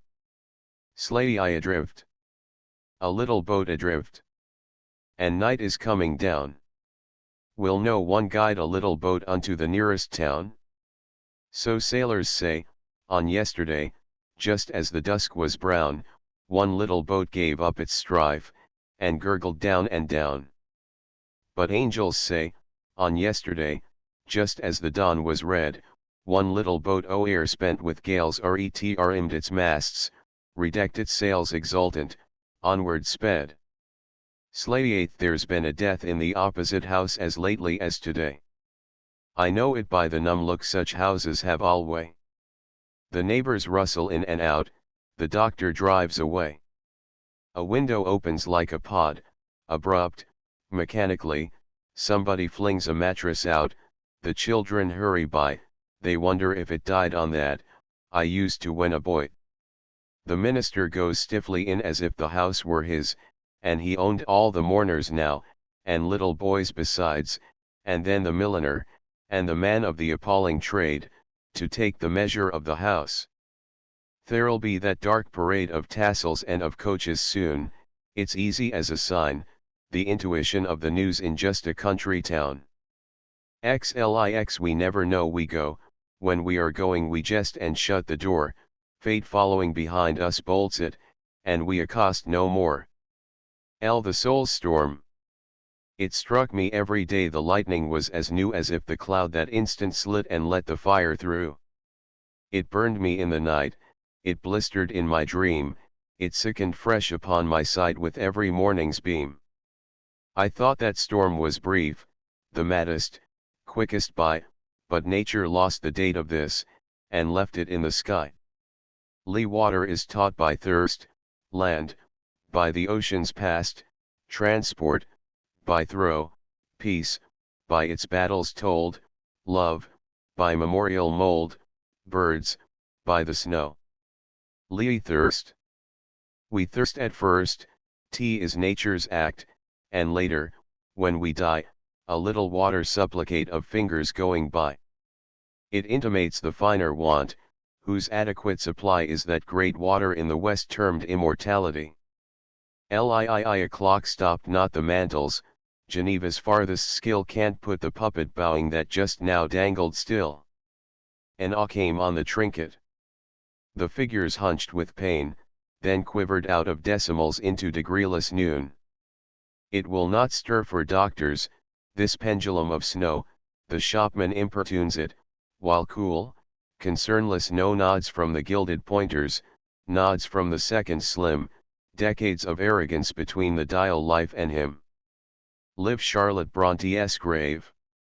All overgrown by cunning moss, all interspersed with weed, the little cage of Currer Bell, in quiet Haworth laid.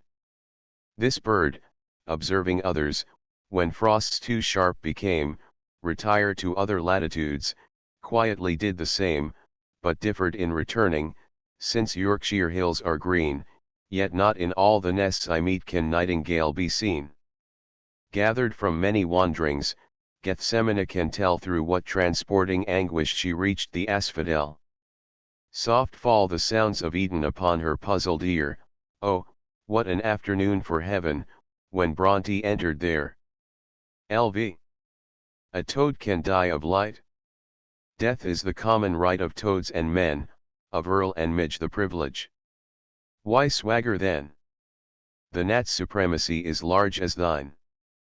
LVI far from love the heavenly Father leads the chosen child, oftener through realm of briar than the meadow mild, oftener by the claw of dragon than the hand of friend, guides the little one predestined to the native land. LVII sleeping. A long, long sleep, a famous sleep that makes no show for dawn by stretch of limb or stir of lid, an independent one. Was ever idleness like this? Within a hut of stone to bask the centuries away nor once look up for noon? Lay in retrospect. Was just this time last year I died. I know I heard the corn, when I was carried by the farms, it had the tassels on. I thought how yellow it would look when Richard went to mill, and then I wanted to get out, but something held my will. I thought just how red apples wedged the stubble's joints between, and carts went stooping round the fields to take the pumpkins in.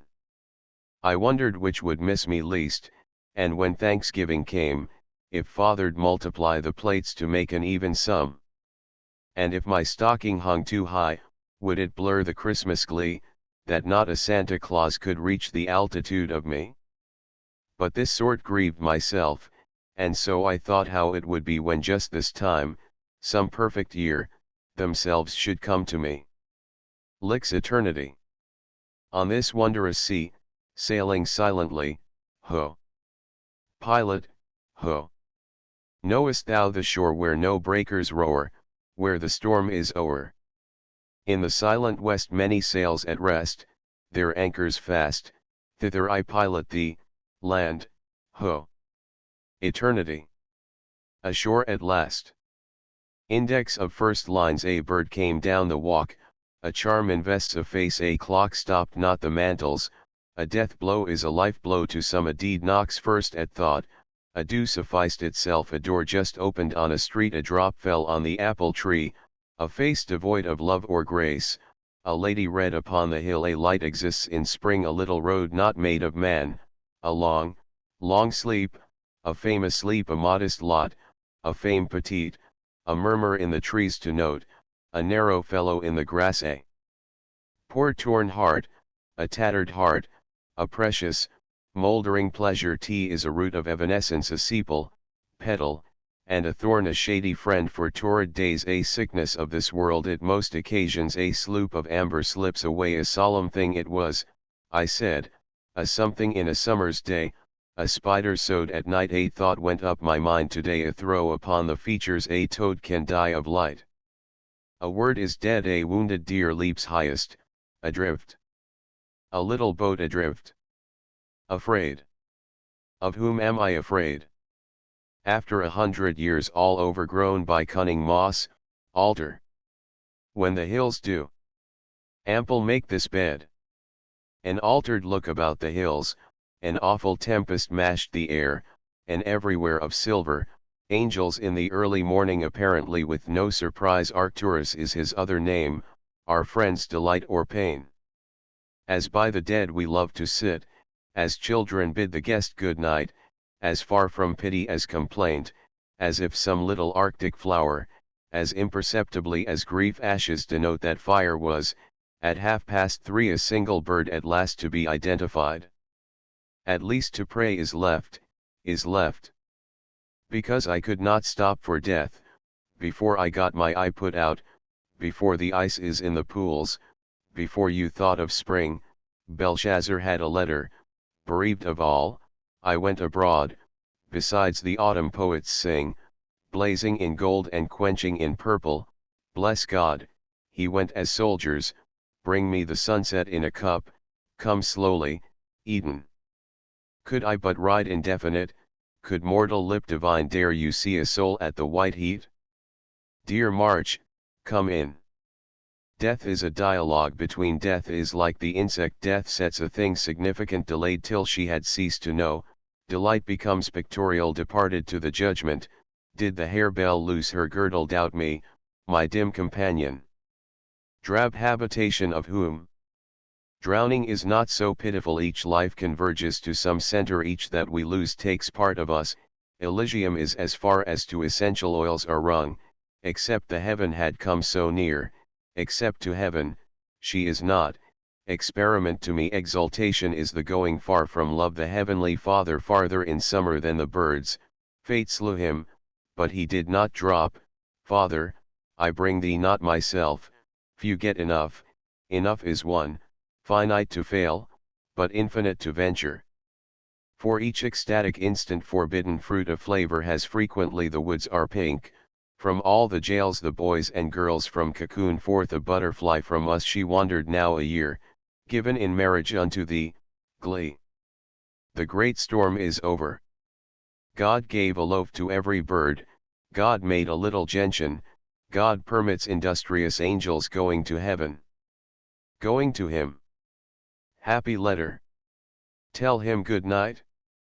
Which put the candle out? Great streets of silence led away, have you got a brook in your little heart?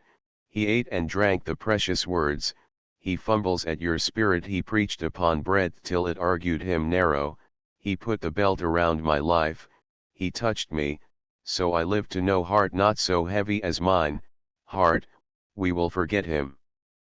Heaven is what I cannot reach.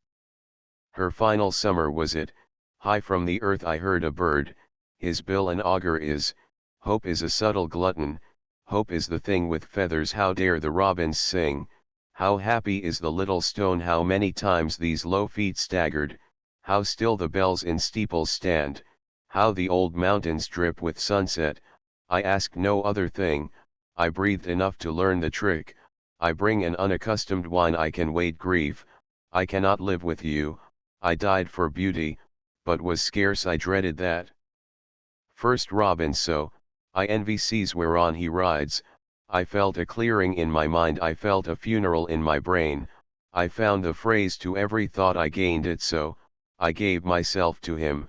I had a daily bliss, I had a guinea golden, I had been hungry all the years, I had no cause to be awake, I had no time to hate, because I have a king who does not speak, I have no life but this, I have not told my garden yet, I heard a fly buzz when I died, I held a jewel in my fingers, I hide myself within my flower, I know a place where summer strives, I know some lonely houses off the road, I know that he exists, I like a look of agony, I like to see it lap the miles, I live with him, I see his face, I lived on dread, to those who know I lost a world the other day.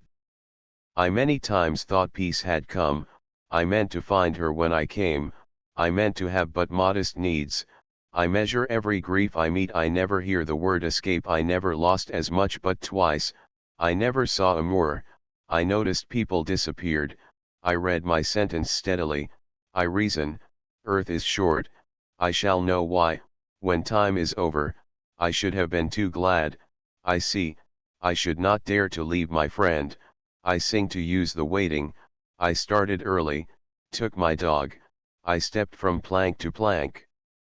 I taste a liquor never brewed, I think just how my shape will rise, I think the hemlock likes to stand, I took my power in my hand. I went to heaven, I went to thank her, I wish I knew that woman's name, I wonder if the sepulchre I worked for chaff, and earning wheat I years had been from home, I'll tell you how the sun rose, I'm seated, I've stopped being theirs, I'm nobody. Who are you?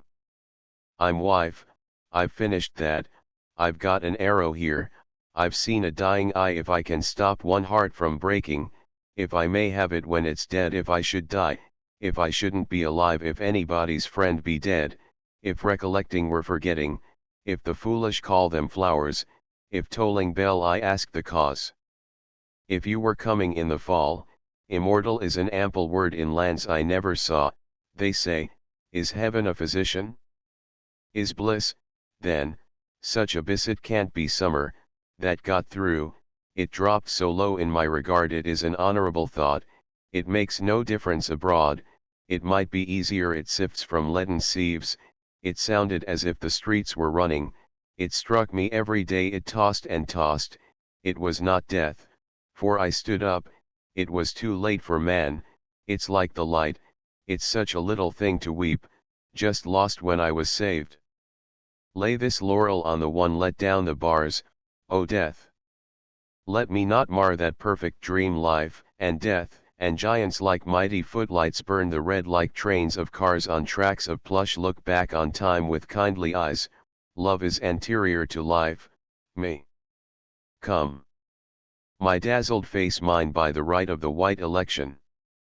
Mine enemy is growing old, morning is the place for dew, morns like these we parted, much madness is divinest sense, musicians wrestle everywhere, my cocoon tightens, colors tease, my country need not change her gown, my friend must be a bird, my life closed twice before its close, my river runs to thee, my worthiness is all my doubt, nature rarer uses yellow nature, the gentlest mother, new feet within my garden go, no brigadier throughout the year, no rack can torture me, not any higher. Stands the grave not in this world to see his face, not knowing when the dawn will come, not with a club the heart is broken, of all the souls that stand create, of all the sounds dispatched abroad, of bronze and blaze of tribulation, these are they on such a night, or such a night, on the bleakness of my lot, on this long storm the rainbow rose, on this wondrous sea, one blessing had I, then the rest one day is there of the series, one dignity delays for all, one need not be a chamber to be haunted.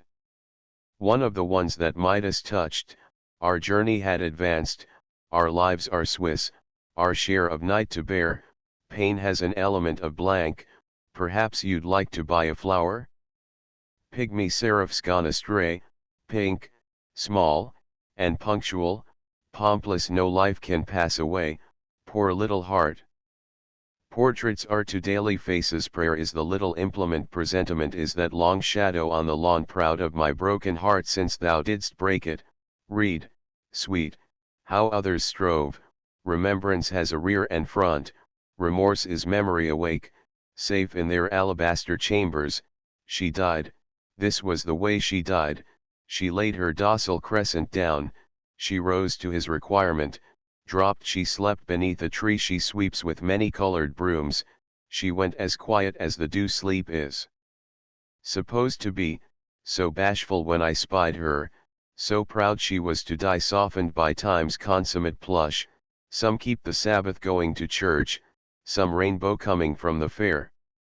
Some things that fly there be, some, too fragile for winter winds, soul, wilt thou toss again? South winds jostle them, split the lark and you'll find the music, step lightly on this narrow spot.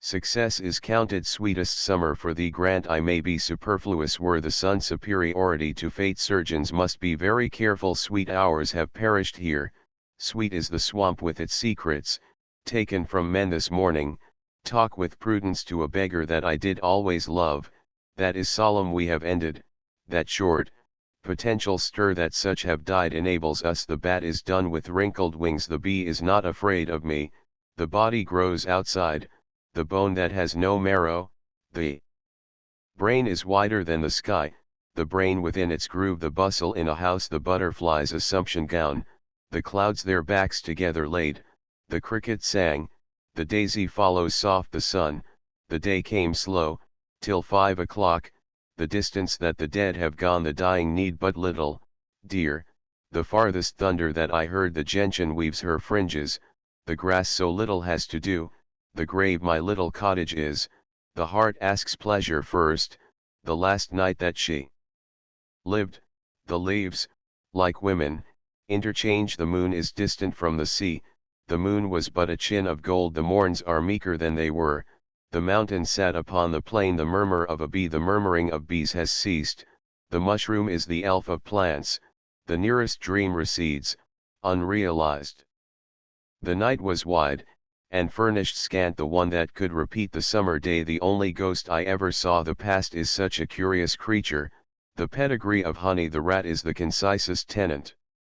The reticent volcano keeps the robin is the one the rose did caper on her cheek, the show is not the show, the skies can't keep their secret.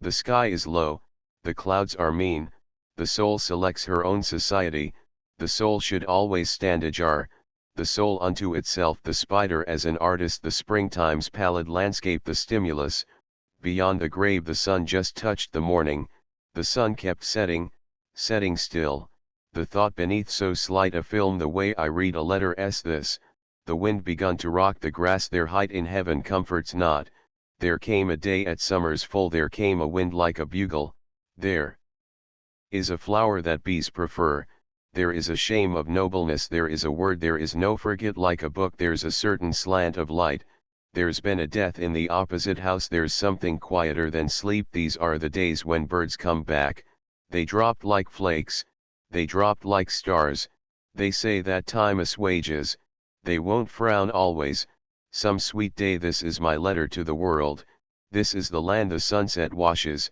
this merit hath the worst, this was in the white of the year, this world is not conclusion, though I get home how late, how late. 3 weeks passed since I had seen her, through the straight pass of suffering tea is so much joy. Tea is so much joy.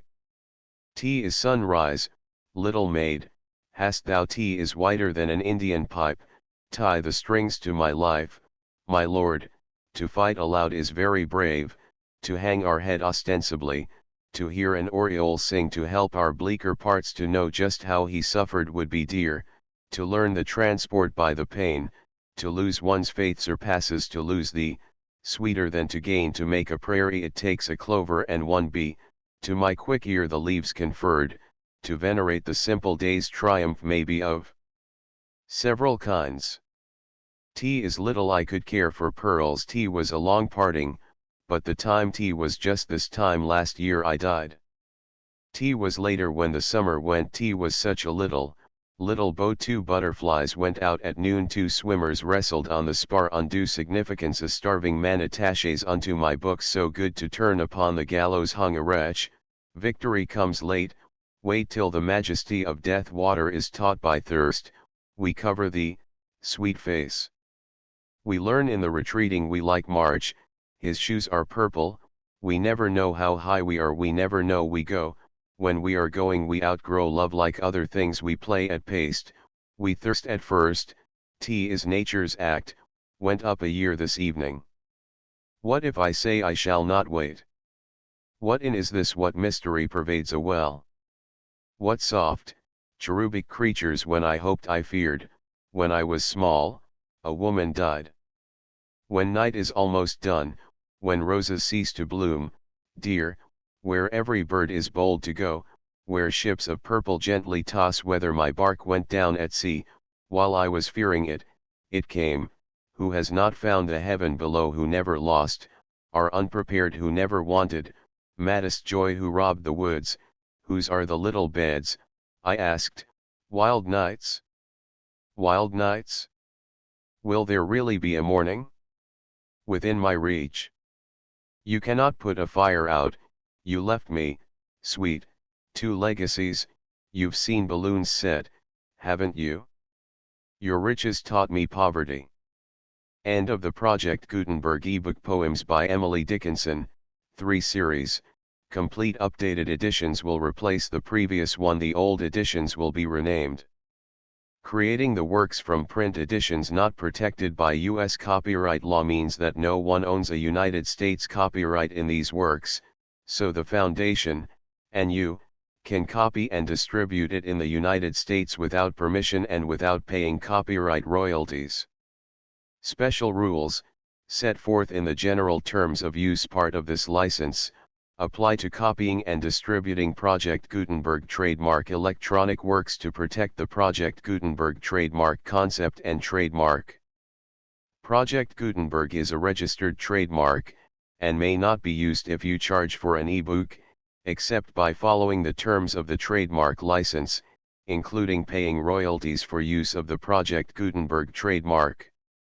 If you do not charge anything for copies of this ebook, complying with the trademark license is very easy. You may use this ebook for nearly any purpose, such as creation of derivative works, reports, performances, and research. Project Gutenberg ebooks may be modified and printed and given away. You may do practically anything in the United States with ebooks not protected by U.S. copyright law. Redistribution is subject to the trademark license, especially commercial redistribution.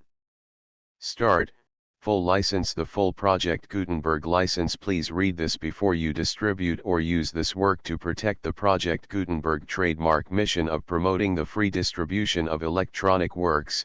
By using or distributing this work, or any other work associated in any way with the phrase Project Gutenberg, you agree to comply with all the terms of the full Project Gutenberg trademark license available with this file or online at www.gutenberg.org/license. Section 1. General Terms of Use and Redistributing Project Gutenberg Trademark Electronic Works 1.a. By reading or using any part of this Project Gutenberg trademark electronic work, you indicate that you have read, understand, agree to and accept all the terms of this license and intellectual property, trademark/copyright, agreement. If you do not agree to abide by all the terms of this agreement, you must cease using and return or destroy all copies of Project Gutenberg trademark electronic works in your possession. If you paid a fee for obtaining a copy of or access to a Project Gutenberg trademark electronic work and you do not agree to be bound by the terms of this agreement, you may obtain a refund from the person or entity to whom you paid the fee as set forth in paragraph 1.e.8. 1.b. Project Gutenberg is a registered trademark. It may only be used on or associated in any way with an electronic work by people who agree to be bound by the terms of this agreement. There are a few things that you can do with most Project Gutenberg trademark electronic works even without complying with the full terms of this agreement. See paragraph 1.c below. There are a lot of things you can do with Project Gutenberg trademark electronic works if you follow the terms of this agreement and help preserve free future access to Project Gutenberg trademark electronic works. See paragraph 1.e below. 1.c. The Project Gutenberg Literary Archive Foundation, the Foundation or PGLOF, owns a compilation copyright in the collection of Project Gutenberg trademark electronic works. Nearly all the individual works in the collection are in the public domain in the United States. If an individual work is unprotected by copyright law in the United States and you are located in the United States, we do not claim a right to prevent you from copying, distributing, performing, displaying, or creating derivative works based on the work as long as all references to Project Gutenberg are removed. Of course, we hope that you will support the Project Gutenberg trademark mission of promoting free access to electronic works by freely sharing Project Gutenberg trademark works in compliance with the terms of this agreement for keeping the Project Gutenberg trademark name associated with the work. You can easily comply with the terms of this agreement by keeping this work in the same format with its attached full Project Gutenberg trademark license when you share it without charge with others. 1.d. The copyright laws of the place where you are located also govern what you can do with this work. Copyright laws in most countries are in a constant state of change. If you are outside the United States, check the laws of your country in addition to the terms of this agreement before downloading, copying, displaying, performing, distributing or creating derivative works based on this work or any other Project Gutenberg trademark work. The Foundation makes no representations concerning the copyright status of any work in any country other than the United States. 1.e Unless you have removed all references to Project Gutenberg, 1.e.1. The following sentence, with active links to, or other immediate access to, the full Project Gutenberg trademark license must appear prominently whenever any copy of a Project Gutenberg trademark work, any work on which the phrase Project Gutenberg appears, or with which the phrase Project Gutenberg is associated, is accessed, displayed, performed, viewed, copied or distributed. This ebook is for the use of anyone anywhere in the United States and most other parts of the world at no cost and with almost no restrictions whatsoever. You may copy it, give it away or reuse it under the terms of the Project Gutenberg license included with this ebook or online at www.gutenberg.org. If you are not located in the United States, you will have to check the laws of the country where you are located before using this ebook. 1.e.2. If an individual Project Gutenberg trademark electronic work is derived from texts not protected by U.S. copyright law, does not contain a notice indicating that it is posted with permission of the copyright holder, the work can be copied and distributed to anyone in the United States without paying any fees or charges. If you are redistributing or providing access to a work with the phrase Project Gutenberg associated with or appearing on the work, you must comply either with the requirements of paragraphs 1.e.1 through 1.e.7 or obtain permission for the use of the work and the Project Gutenberg trademark as set forth in paragraphs 1.e.8 or 1.e.9. 1.e.3. If an individual Project Gutenberg trademark electronic work is posted with the permission of the copyright holder, your use and distribution must comply with both paragraphs 1.e.1 through 1.e.7 and any additional terms imposed by the copyright holder. Additional terms will be linked to the Project Gutenberg trademark license for all works posted with the permission of the copyright holder found at the beginning of this work. 1.e.4. Do not unlink or detach or remove the full Project Gutenberg trademark license terms from this work, or any files containing a part of this work or any other work associated with Project Gutenberg trademark. 1.e.5. Do not copy, display, perform, distribute or redistribute this electronic work, or any part of this electronic work, without prominently displaying the sentence set forth in paragraph 1.e.1 with active links or immediate access to the full terms of the Project Gutenberg trademark license. 1.e.6. You may convert to and distribute this work in any binary, compressed, marked up, non-proprietary or proprietary form, including any word processing or hypertext form.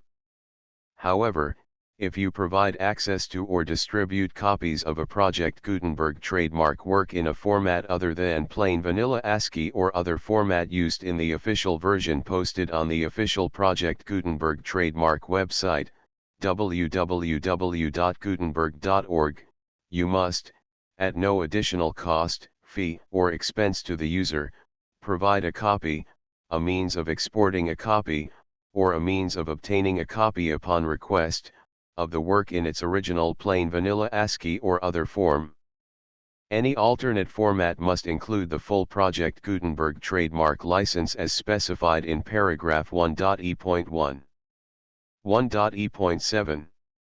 Do not charge a fee for access to, viewing, displaying, performing, copying or distributing any Project Gutenberg trademark works unless you comply with paragraph 1.e.8 or 1.e.9.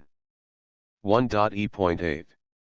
You may charge a reasonable fee for copies of or providing access to or distributing Project Gutenberg trademark electronic works provided that, you pay a royalty fee of 20% of the gross profits you derive from the use of Project Gutenberg trademark works calculated using the method you already use to calculate your applicable taxes.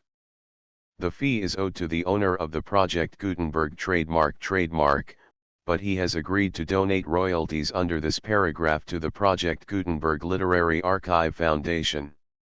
Royalty payments must be paid within 60 days following each date on which you prepare, or are legally required to prepare, your periodic tax returns. Royalty payments should be clearly marked as such and sent to the Project Gutenberg Literary Archive Foundation at the address specified in Section 4, Information about donations to the Project Gutenberg Literary Archive Foundation. You provide a full refund of any money paid by a user who notifies you in writing, or by email, within 30 days of receipt that he does not agree to the terms of the full Project Gutenberg trademark license. You must require such a user to return or destroy all copies of the works possessed in a physical medium and discontinue all use of and all access to other copies of Project Gutenberg trademark works. You provide, in accordance with paragraph 1.f.3, a full refund of any money paid for a work or a replacement copy, if a defect in the electronic work is discovered and reported to you within 90 days of receipt of the work. You comply with all other terms of this agreement for free distribution of Project Gutenberg trademark works. 1.e.9.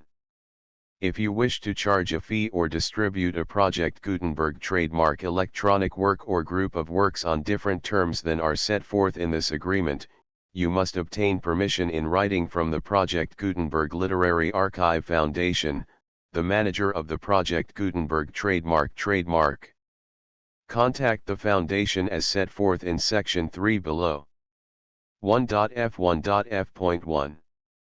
Project Gutenberg volunteers and employees expend considerable effort to identify, do copyright research on, transcribe and proofread works not protected by U.S. copyright law in creating the Project Gutenberg trademark collection. Despite these efforts, Project Gutenberg trademark electronic works, and the medium on which they may be stored, may contain defects, such as, but not limited to, incomplete, inaccurate or corrupt data, transcription errors, a copyright or other intellectual property infringement, a defective or damaged disk or other medium, a computer virus, or computer codes that damage or cannot be read by your equipment. 1.f.2.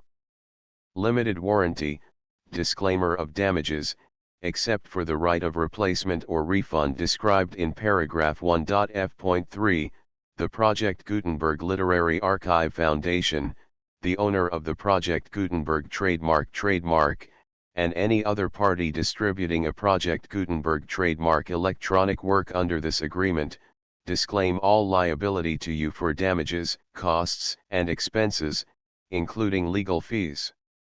You agree that you have no remedies for negligence, strict liability, breach of warranty or breach of contract except those provided in paragraph 1.f.3. You agree that the foundation, the trademark owner, and any distributor under this agreement will not be liable to you for actual, direct, indirect, consequential, punitive, or incidental damages even if you give notice of the possibility of such damage. 1.f.3. Limited right of replacement or refund. If you discover a defect in this electronic work within 90 days of receiving it, you can receive a refund of the money, if any, you paid for it by sending a written explanation to the person you received the work from. If you received the work on a physical medium, you must return the medium with your written explanation. The person or entity that provided you with the defective work may elect to provide a replacement copy in lieu of a refund. If you received the work electronically, the person or entity providing it to you may choose to give you a second opportunity to receive the work electronically in lieu of a refund. If the second copy is also defective, you may demand a refund in writing without further opportunities to fix the problem. 1.f.4. Except for the limited right of replacement or refund set forth in paragraph 1.f.3, this work is provided to you as is, with no other warranties of any kind, express or implied, including but not limited to warranties of merchantability or fitness for any purpose. 1.f.5. Some states do not allow disclaimers of certain implied warranties or the exclusion or limitation of certain types of damages. If any disclaimer or limitation set forth in this agreement violates the law of the state applicable to this agreement, the agreement shall be interpreted to make the maximum disclaimer or limitation permitted by the applicable state law. The invalidity or unenforceability of any provision of this agreement shall not void the remaining provisions. 1.f.6. Indemnity. You agree to indemnify and hold the foundation, the trademark owner, any agent or employee of the foundation, anyone providing copies of Project Gutenberg trademark electronic works in accordance with this agreement, and any volunteers associated with the production, promotion, and distribution of Project Gutenberg trademark electronic works, harmless from all liability, costs, and expenses, including legal fees, that arise directly or indirectly from any of the following which you do or cause to occur. A. Distribution of this or any Project Gutenberg trademark work. B. Alteration, modification, or additions or deletions to any Project Gutenberg trademark work, and C. Any defect you cause. Section 2. Information about the mission of Project Gutenberg trademark. Project Gutenberg trademark is synonymous with the free distribution of electronic works in formats readable by the widest variety of computers including obsolete, old, middle-aged, and new computers. It exists because of the efforts of hundreds of volunteers and donations from people in all walks of life. Volunteers and financial support to provide volunteers with the assistance they need are critical to reaching Project Gutenberg trademark's goals and ensuring that the Project Gutenberg trademark collection will remain freely available for generations to come. In 2001, the Project Gutenberg Literary Archive Foundation was created to provide a secure and permanent future for Project Gutenberg trademark and future generations. To learn more about the Project Gutenberg Literary Archive Foundation and how your efforts and donations can help, see sections 3 and 4 and the Foundation information page at www.gutenberg.org. Section 3. Information about the Project Gutenberg Literary Archive Foundation. The Project Gutenberg Literary Archive Foundation is a non-profit 501(c)(3) educational corporation organized under the laws of the state of Mississippi and granted tax-exempt status by the Internal Revenue Service. The Foundation's IN or Federal Tax Identification Number is 64-6221541. Contributions to the Project Gutenberg Literary Archive Foundation are tax-deductible to the full extent permitted by U.S. federal laws and your state's laws. The Foundation's business office is located at 809 North 1500 West, Salt Lake City, Utah 84116801596-1887. Email contact links and up-to-date contact information can be found at the Foundation's website and official page at www.gutenberg.org/contact section 4. Information about donations to the Project Gutenberg Literary Archive Foundation. Project Gutenberg trademark depends upon and cannot survive without widespread public support and donations to carry out its mission of increasing the number of public domain and licensed works that can be freely distributed in machine-readable form accessible by the widest array of equipment including outdated equipment. Many small donations, $1 to $5,000, are particularly important to maintaining tax-exempt status with the IRS. The Foundation is committed to complying with the laws regulating charities and charitable donations in all 50 states of the United States. Compliance requirements are not uniform and it takes a considerable effort, much paperwork, and many fees to meet and keep up with these requirements. We do not solicit donations in locations where we have not received written confirmation of compliance. To send donations or determine the status of compliance for any particular state, visit www.gutenberg.org/donate. While we cannot and do not solicit contributions from states where we have not met the solicitation requirements, we know of no prohibition against accepting unsolicited donations from donors in such states who approach us with offers to donate.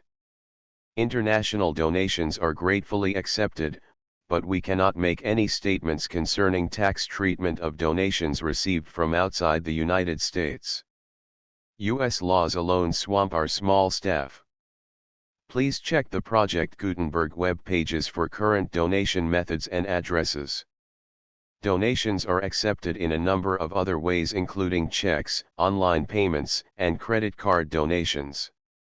To donate, please visit www.gutenberg.org/donate. Section 5. General information about Project Gutenberg trademark electronic works. Professor Michael S. Hart was the originator of the Project Gutenberg trademark concept of a library of electronic works that could be freely shared with anyone. For 40 years, he produced and distributed Project Gutenberg trademark ebooks with only a loose network of volunteer support. Project Gutenberg trademark ebooks are often created from several printed editions, all of which are confirmed as not protected by copyright in the U.S. unless a copyright notice is included. Thus, we do not necessarily keep ebooks in compliance with any particular paper edition. Most people start at our website, which has the main PG search facility, www.gutenberg.org. This website includes information about Project Gutenberg trademark, including how to make donations to the Project Gutenberg Literary Archive Foundation, how to help produce our new ebooks, and how to subscribe to our email newsletter to hear about new ebooks. Contents: Poems by Emily Dickinson, Poems by Emily Dickinson, 2nd Series, Poems by Emily Dickinson, 3rd Series, Index of First Lines, the full Project Gutenberg license.